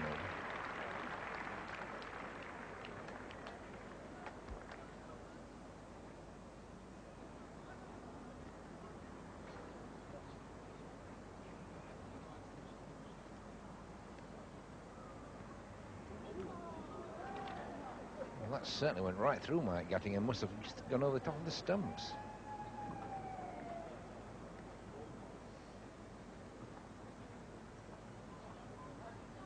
An extraordinary way. In fact, Mike Gatting played inside that and then tried to kid us that he hadn't actually played at it. Don't think we were fooled. Just got up the wrong line.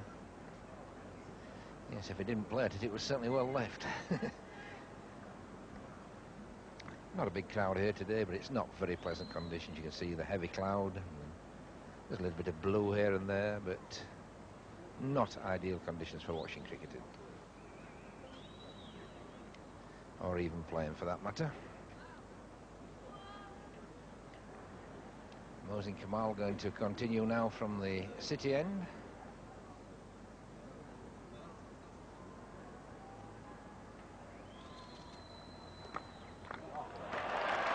Kamal letting John Embree certainly didn't move the feet, but that really sped away just behind square on the offside. And the third man no chance at all getting it back.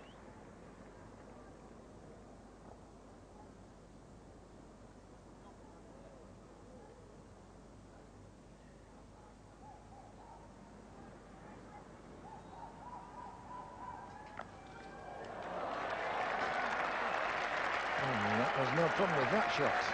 Attempted bouncer and just really a flick of the wrist. Didn't go inside the line, just stood still, controlled it with the right hand, and 4 runs just behind square.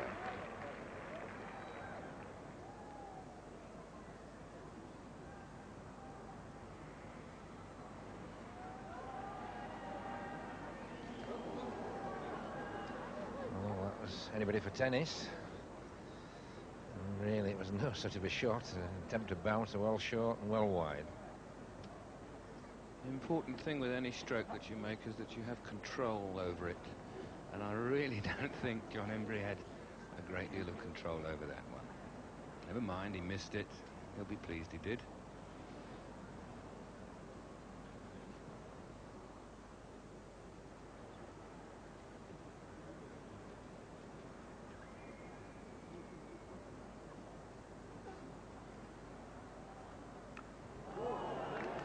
Well, not quite like the other shot, but very similar. The same that probably it will go over the top of slips. On this occasion it did that. That's the 100 partnership between these two. As you see it there, a very cross-back shot with a good top edge and no danger of being caught unless you're going to go out at third man.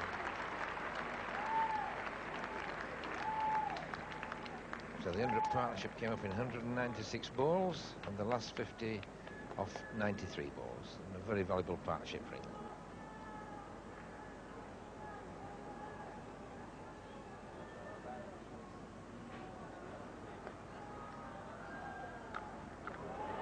Saved again in the air. And smashed away over point for 6. Little pat on the shoulder from Mike Gatting for John Embree. Really middled that.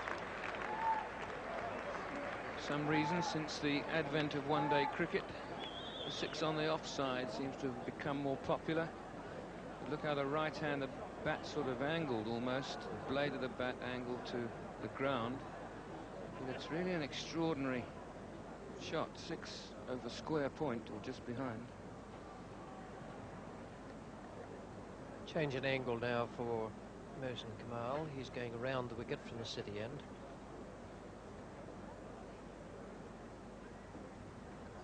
If he drops one short at John Embree, that certainly will require a slightly different stroke. He's trying to hit it away on the offside as he did with that 6 in the same over.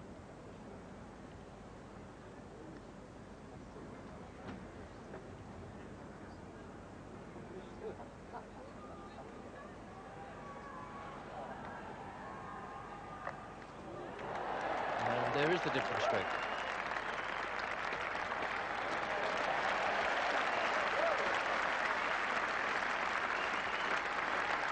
That's good, clever cricket, which is what one would expect from John Embree, who's quite a cruel customer.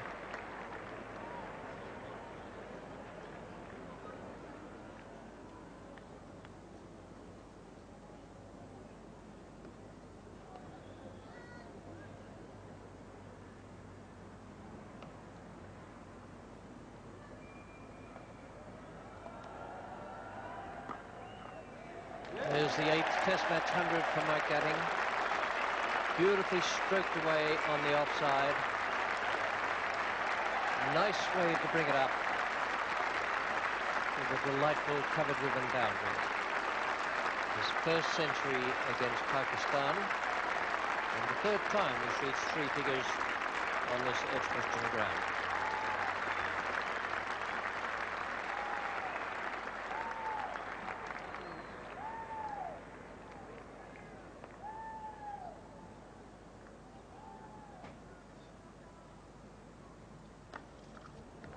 There's a delightful unorthodox stroke.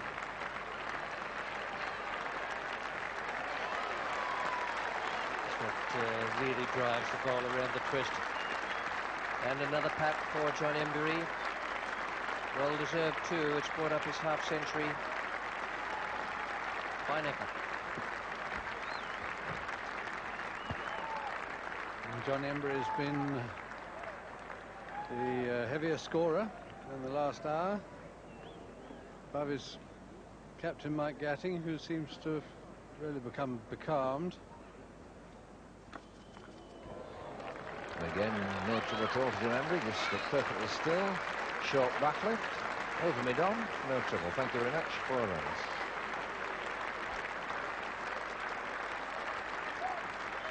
And this is the stroke which took England into the lead. And a fine stroke it was too. Head nicely anchored and the bat swung through. 4 runs to John Emburey and a 1-run lead for him.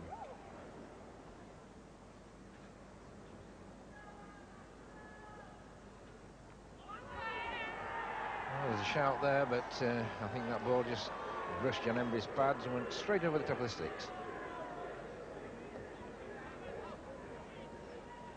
Yes, Emburey is not so comfortable when it comes from this angle, and it definitely seemed to deflect actually away from his legs rather than in off the inside of the bat.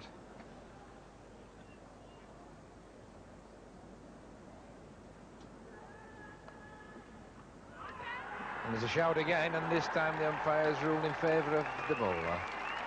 Mr. Dexter said John Emburey's not quite so happy when the ball's coming into him. Tucks him up a little bit. He likes to play with a bit of room. He wants Markham going round the wicket there, getting the ball to go into John Emburey, beating him once and then getting LBW the second time. Very, very valuable innings there by John Emburey. Yes, the only possible doubt about this would have been if it had just been going a little high, because it's not very well pitched up. But it's crashed into him just above the knee roll, but he was quite well back. So it might just have been flicking the top of the stumps.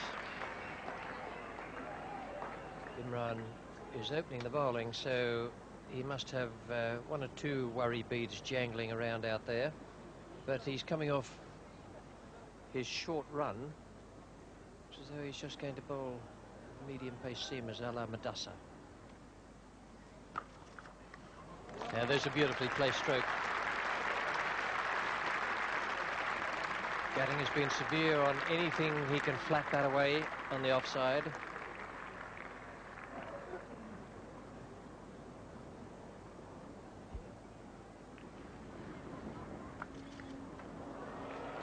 Well, that's unorthodox, but highly effective.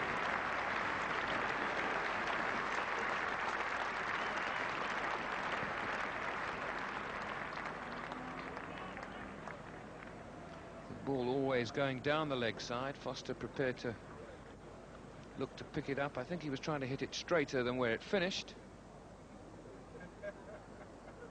Mohsin Kamal as the bowler. That's safely where second slip should have been. Now we have a real problem. Collision between batsman and bowler.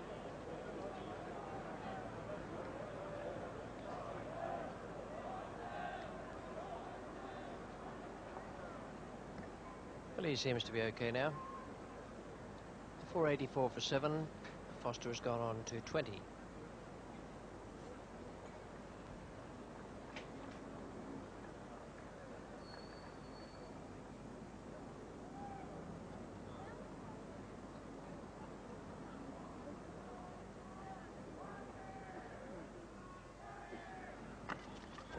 That's out. Gatting has gone. Imran Khan, with his medium paces, has picked up his 5th wicket. 21 times he's done that in Test match cricket now, and it's the 4th time he's done it against England. Now, there's a man walking off to a standing ovation, and quite right too.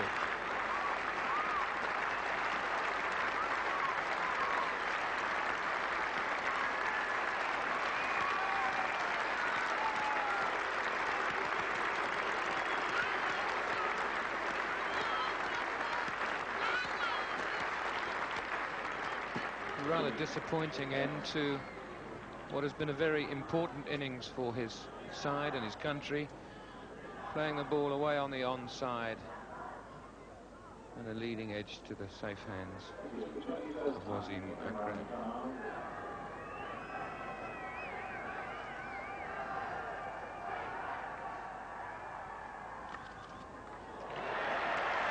No one down at 3rd man. That's a luxury. The game at the stage it is. 4 more to Edmonds.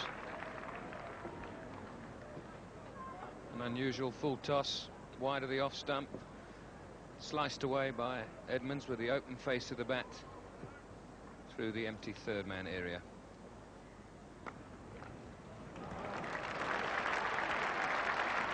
That's a good example of taking full toll of the loose delivery.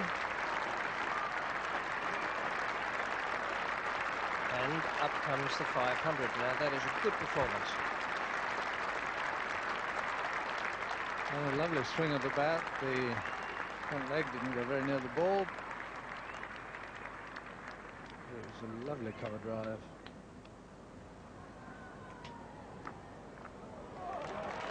Well, that's a cracking shot there by Phil Edmonds.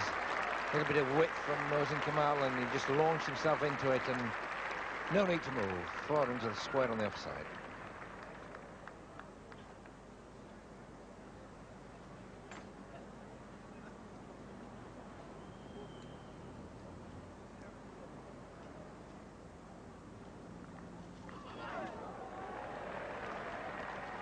Two more runs there, and a possible chance as well. Won't just show that the pad, but no leg by signal, so that must have been a very difficult chance to the keeper there.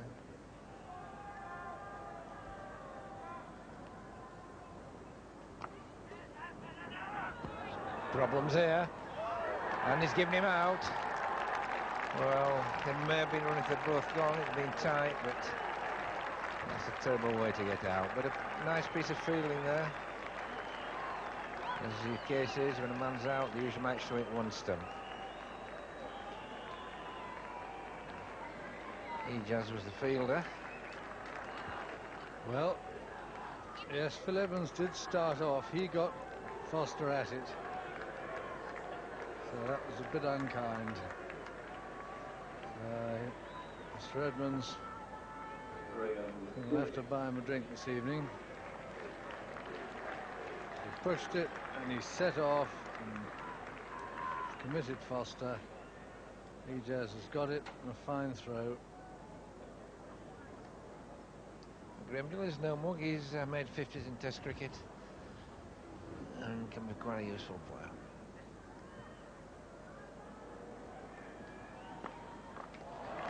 Oh, that's a glorious shot. Phil Edmonds has run up and down the wicket, but there's no need to bother running for that. Beautiful drive through extra cover. Perfect position again. He certainly does look a lot better player than the number of bats in the order when he's playing like this.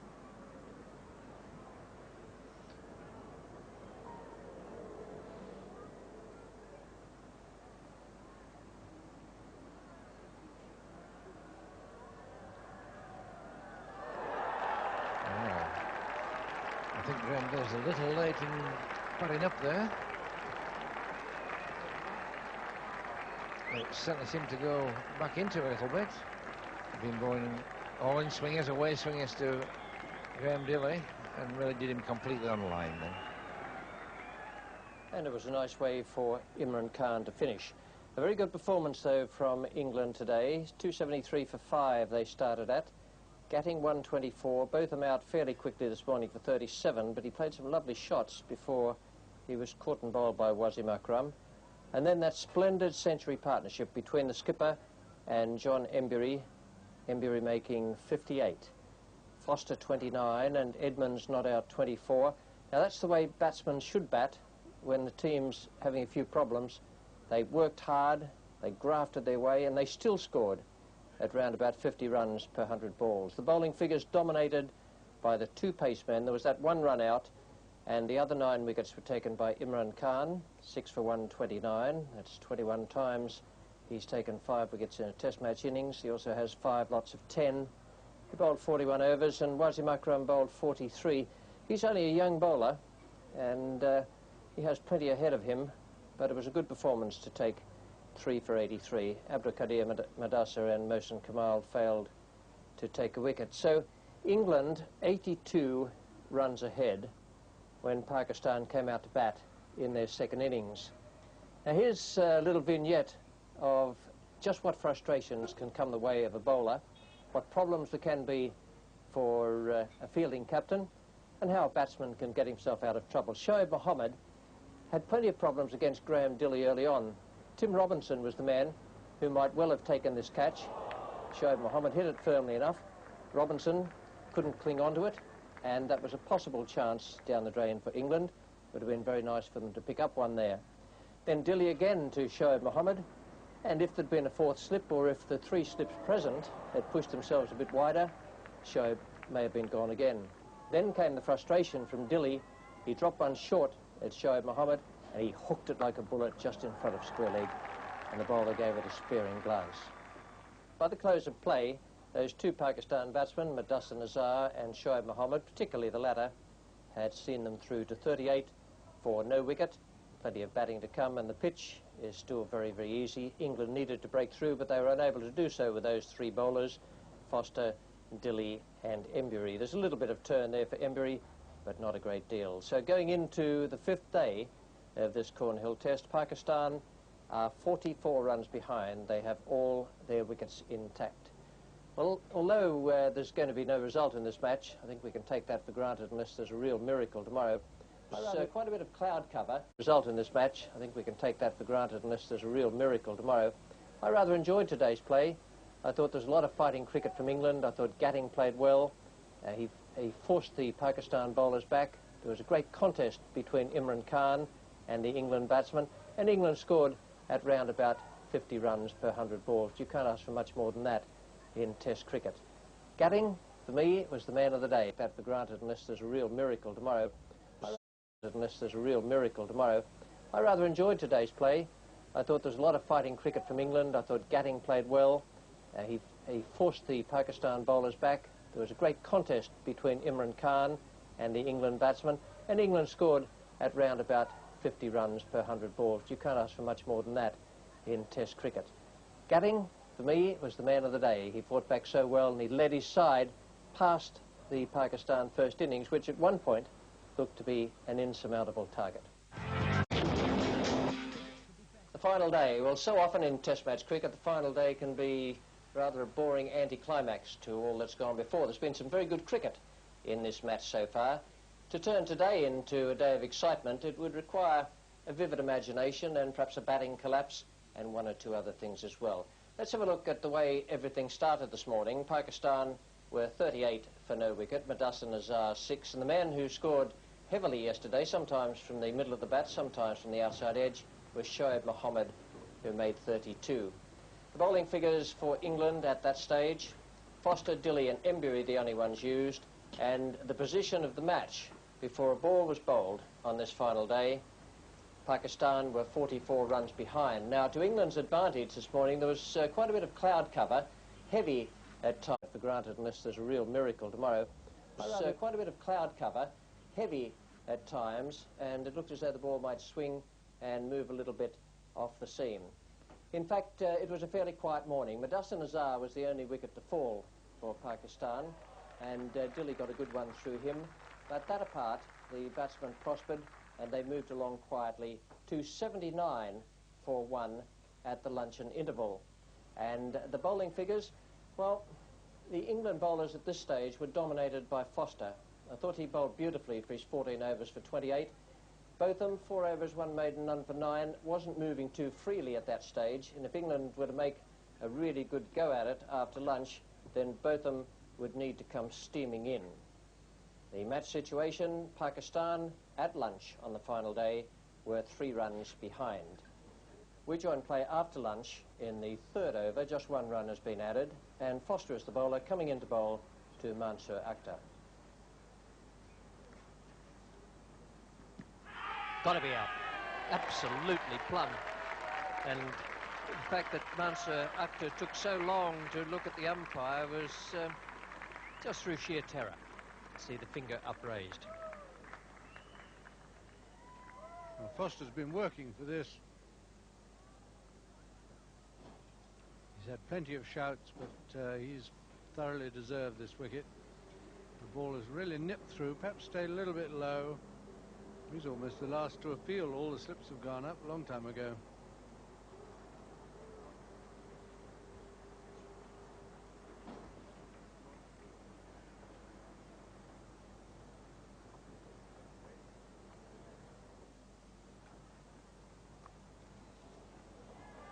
Good leg cutter. Worth better than 4 runs to get Javed off the mark.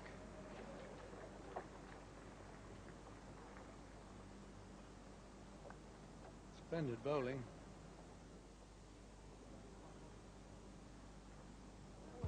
Well done. Beautifully bowled. Javed goes. Now that is top-class bowling. You have 2 dismissals since lunch. The one, Mansour Akhtar, the ball darting back at him off the seam and having him LBW, and then the classic delivery, the leg cutter, to dismiss Javed Miandad. Now Shoaib has been in a long time out there. He's got the pace of the pitch, side of the ball. Can Foster trouble him?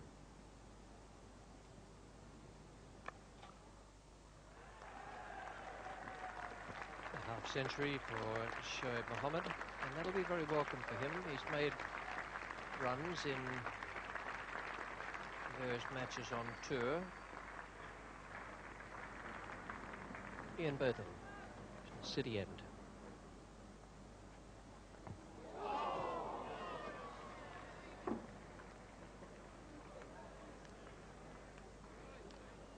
Well, it's difficult to know about that. I would think it's the wicket-keeper's catch.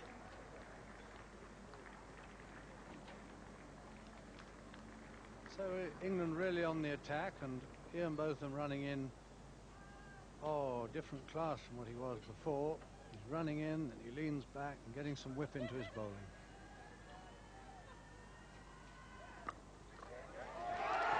Well, now, what would you say about that, other than sheer brilliance from one of the greatest all-round cricketers the world has ever seen?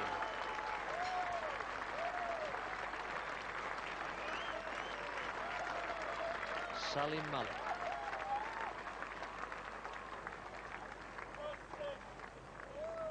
And having had him missed by the wicket-keeper, there's a return catch comes here, and Ian Botham changing direction quite brilliantly, plucks that one out of the air. Well, there must be quite a flutter in the Pakistan camp here now. 104 for 4. His ball moving around, Botham in full cry, Foster bowling well. We may not have seen the end of this match yet.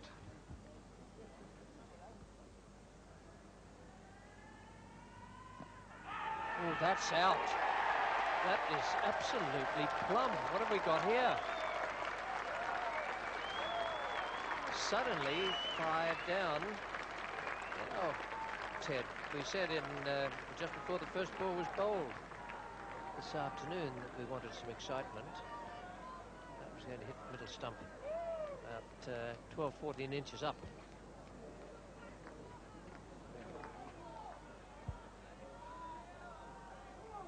Well, now Imi is on a king pair. This will require something of a rearguard effort from Pakistan, because in effect they are 22 for 5.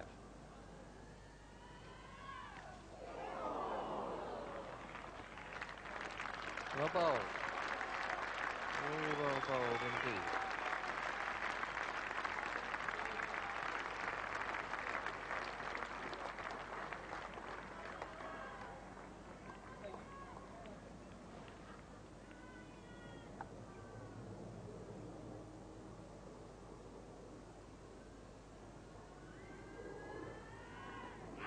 There's a big shout again. And that was certainly outswing. It may have missed off stump, that, if anything.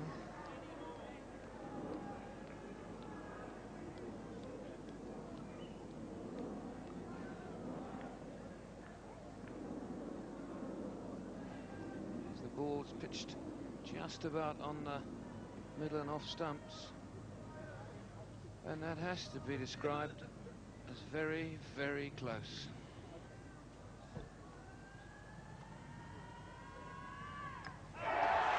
Well, he's done him this time. He's still reluctant to leave his Ijaz. I can't believe it, but that's certainly at the stumps. And certainly the LBW before was very, very close, so he and Botham getting a bit of just reward there.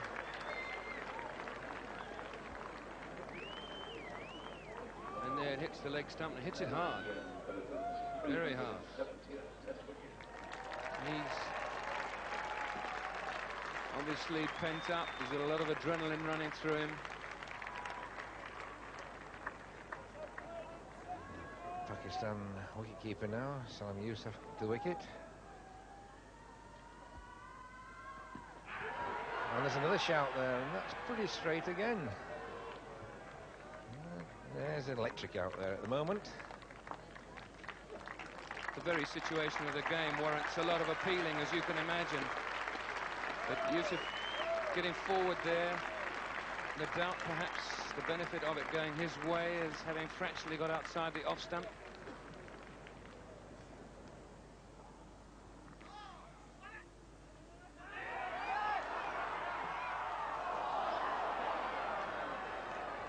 Wild throw, but I suspect he might just have been safe anyway. Throw was certainly too high from Tim Robinson. But it was an opportunity for England, perhaps the run in and the flick underarm throw. He might have had a problem there in having to get the ball above Salim Yusuf, though.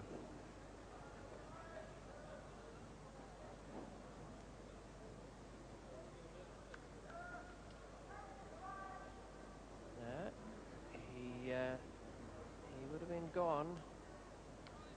Graham Dilley has taken Foster's place.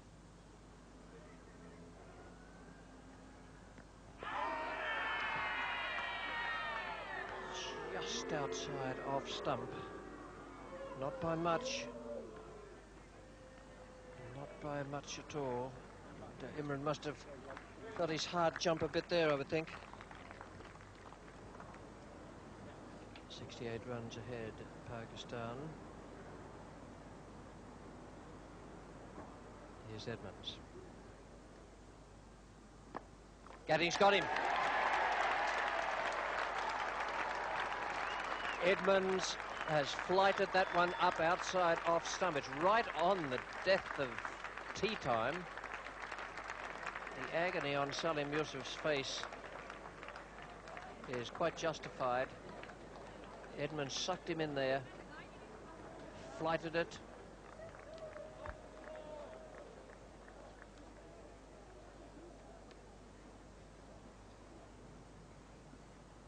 Phil Edmondson to Wasim Akram.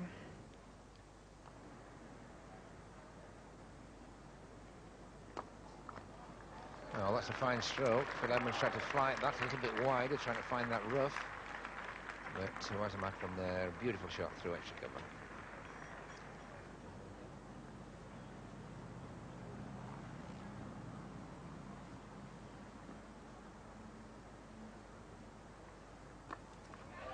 And that's out.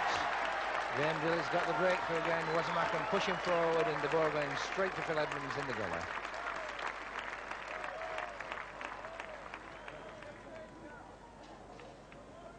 Dilley's bowled a good line to Wasim Akram. and has his reward with a gully catch, nicely held. Pakistan 165 for 8.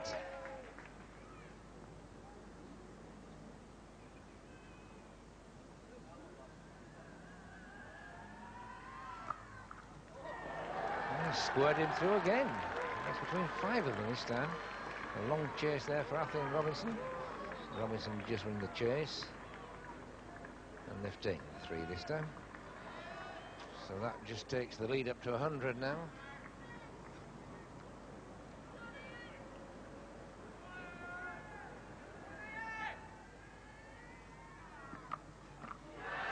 Oh, that's a cracking square drive just behind square by Imran. 3rd man on, but really no chance at all of getting to that. A square cut executed almost perfectly. Head over the ball. Roll of the wrists. Right out of the middle of the bat. And change of bowling in at the pavilion. Neil Foster's coming back into the attack. And LBW, the Pakistan captain. LBW, well, that might appear to some of you sitting at home to have been not quite as close as 1 or 2 others, which looked to be absolutely plumb. 204 for 9 it is now.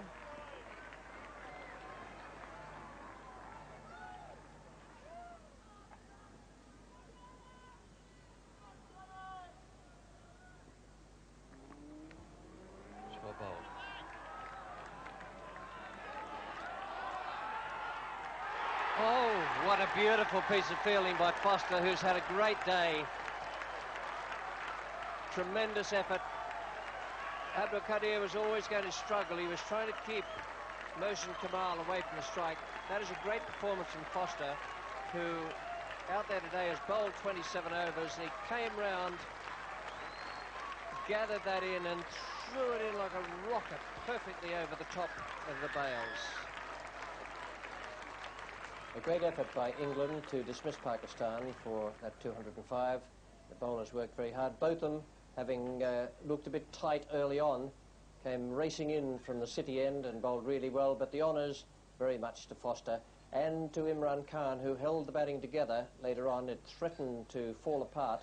He was there making a very good 37. Salim Yusuf did well for 17, and Abdul Qadir, who can bat despite the fact that he goes in at number 10, 20 before that run out.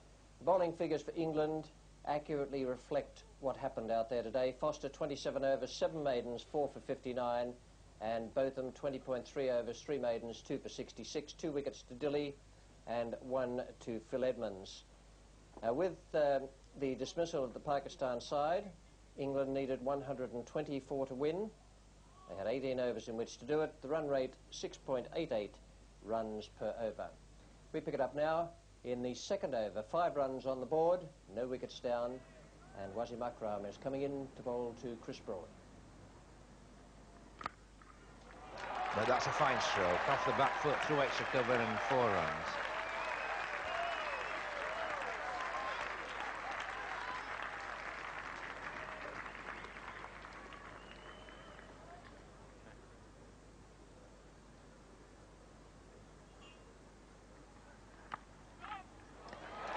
Yes, that's gone through again. There's a long chase there, but just going to bisect them both and just beats them both over the line.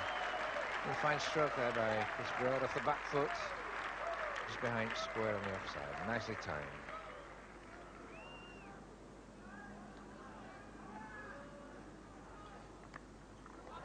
Well, this time hitting away on the leg side, and it's squirted off over gully again and 4 in the same place.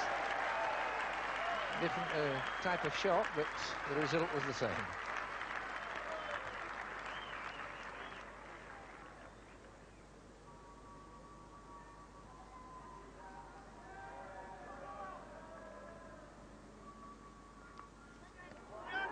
And that's how this time Chris Broad hitting that away on the leg side, and that must have taken almost the leading edge or the back of the bat. And Mudasser in the 4th slip area, taking a quite comfortable catch. May even have stopped a little bit on Chris Broad then. This is the second time in his innings that he was playing the ball away on the onside to find it spewing away on the off, and Mudasa making no mistake. Another left-hander comes in, David Gower.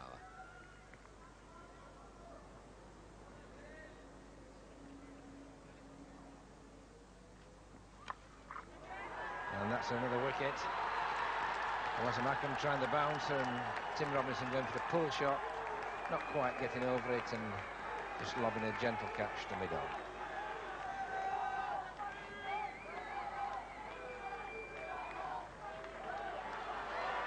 That bouncer finishing very wide of the off stump. Consequently, the batsman had to drag it in order to play the hook shot in an orthodox way onto the onside. He might perhaps have been better off flat batting the ball over the cover area or the third man area.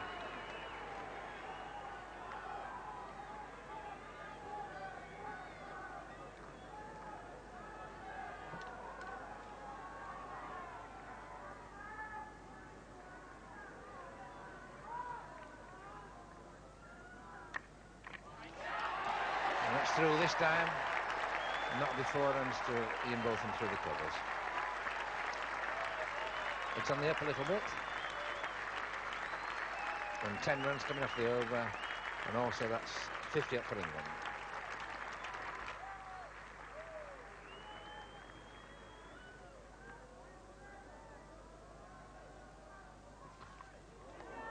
Well, that's a miss at the top edge, and yes, Ian Botham's hauled out. That's a little bit unfortunate, but again, Wasamakum was certainly too quick. He got in no sort of position to hook that. He was having to fetch it from outside the off stump and the top edge and straight into Kamal finally.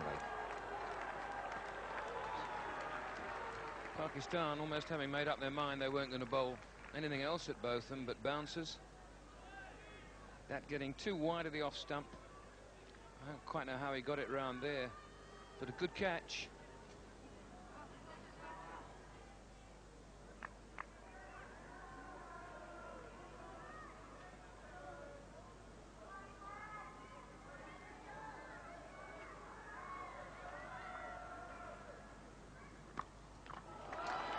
A good shot there, David Gower moving across his wicket and just picking that up through mid-wicket, 4 runs. We've got fractionally behind in this over, but they have wickets in hand. That's the important thing.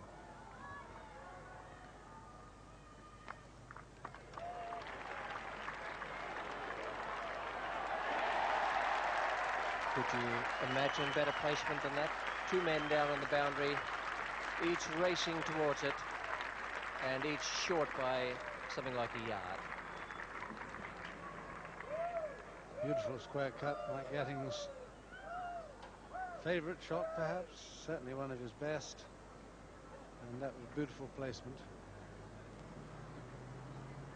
54 needed to win, and Pakistan need 7 wickets.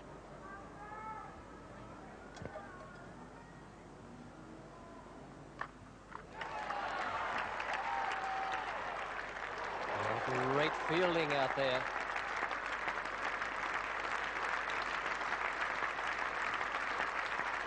Salim Malik, beautiful piece of fielding, good anticipation. He picked it up quickly and gathered it in magnificently.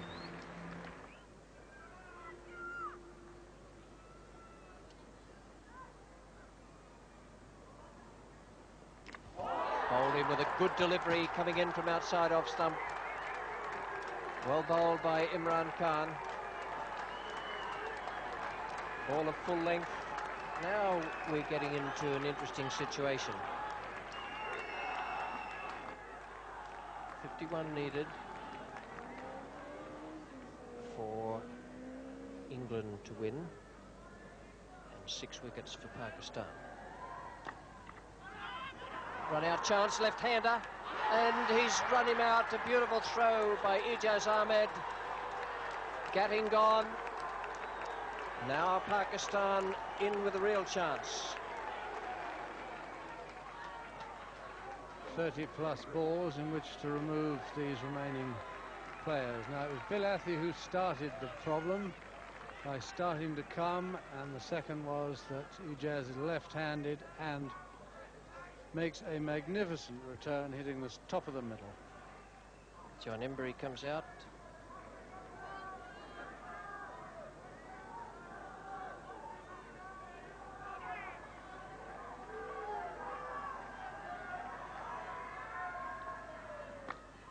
Well, there you go. If you're going to have a dash at it, you might as well do it with the 6.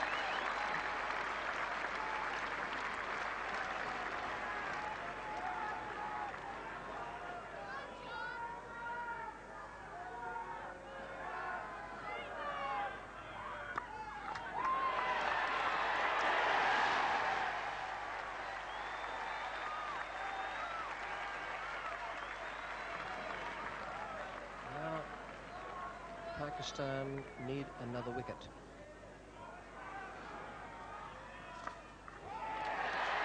Oh, that's a waste, full toss.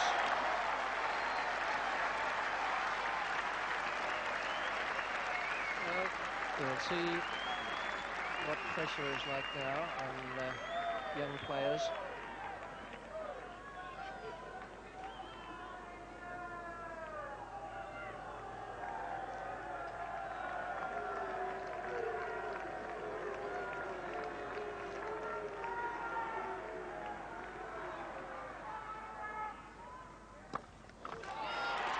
Beautiful stroke, just cut off. Good fielding by Mohsin Kamal.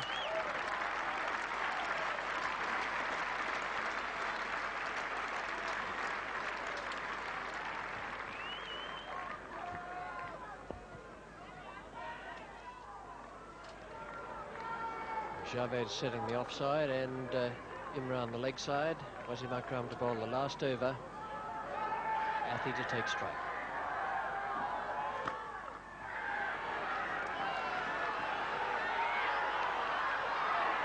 Oh, and he's run out.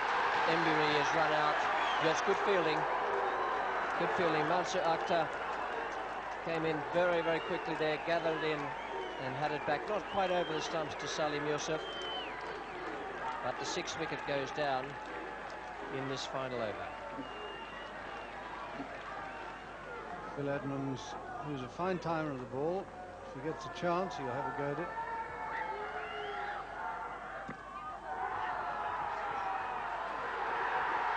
And that's very well done by Wasim Akram.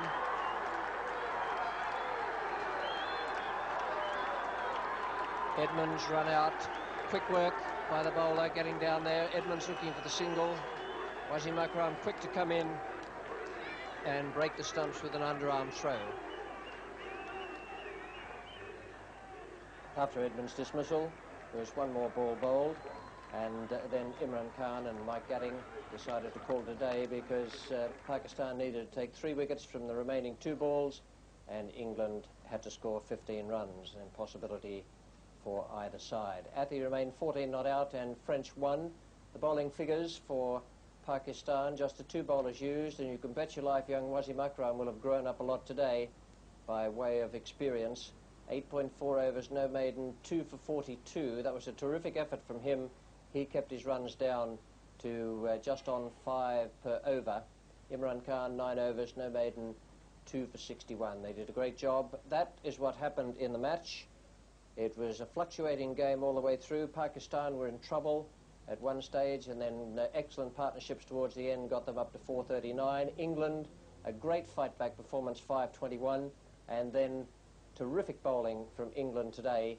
Pakistan 205 all out. England needing 124 to win, managed 109 for 7. The match was drawn, and a very exciting last day it was. So often you see these last days with no vast crowd at the ground. It was a pity there weren't 25, 30,000 here today. The man of the match was England captain Mike Gatting. It must have been a close-run thing for the adjudicator Robin Jackman between the 2 captains, Mike Gatting and Imran Khan. Gatting got it, and he'll have had a very, very happy week, a happier one than seemed possible early in this match. And today, Pakistan 205 all out. England needing 124 to win, managed 109 for 7. Mike Gatting and Imran Khan came along to the commentary box after the game, and they talked with Tony Lewis. Well, Imran and Mike, you may both think that mistakes are made today, but it was an incredible day's cricket, and you both produced fantastic cricket along the way.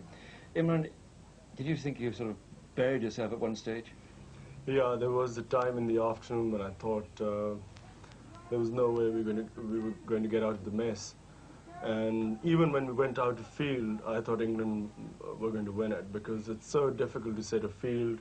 You don't know really what to do in circumstances like that, whether to attack or have slips or what. So I was very happy with the result. And none of those circles. Everybody kept looking for why isn't it forming in the circles? And someone said, well, there are no circles there at all. Big field, actually, to dominate with a bat, Mike. Yes, unfortunately we kept losing wickets rather regularly. We didn't really have a long enough stand at any time during the innings, but we still plodded along, still got fairly close. It was a bit of a disappointing result for us, obviously, because we thought we fancied our chances to get them, and in the end we didn't make it. Two happy men, and they have every right to be, because whilst they played excellent cricket as individuals in this match, they made certain their teams did the same. It was a wonderful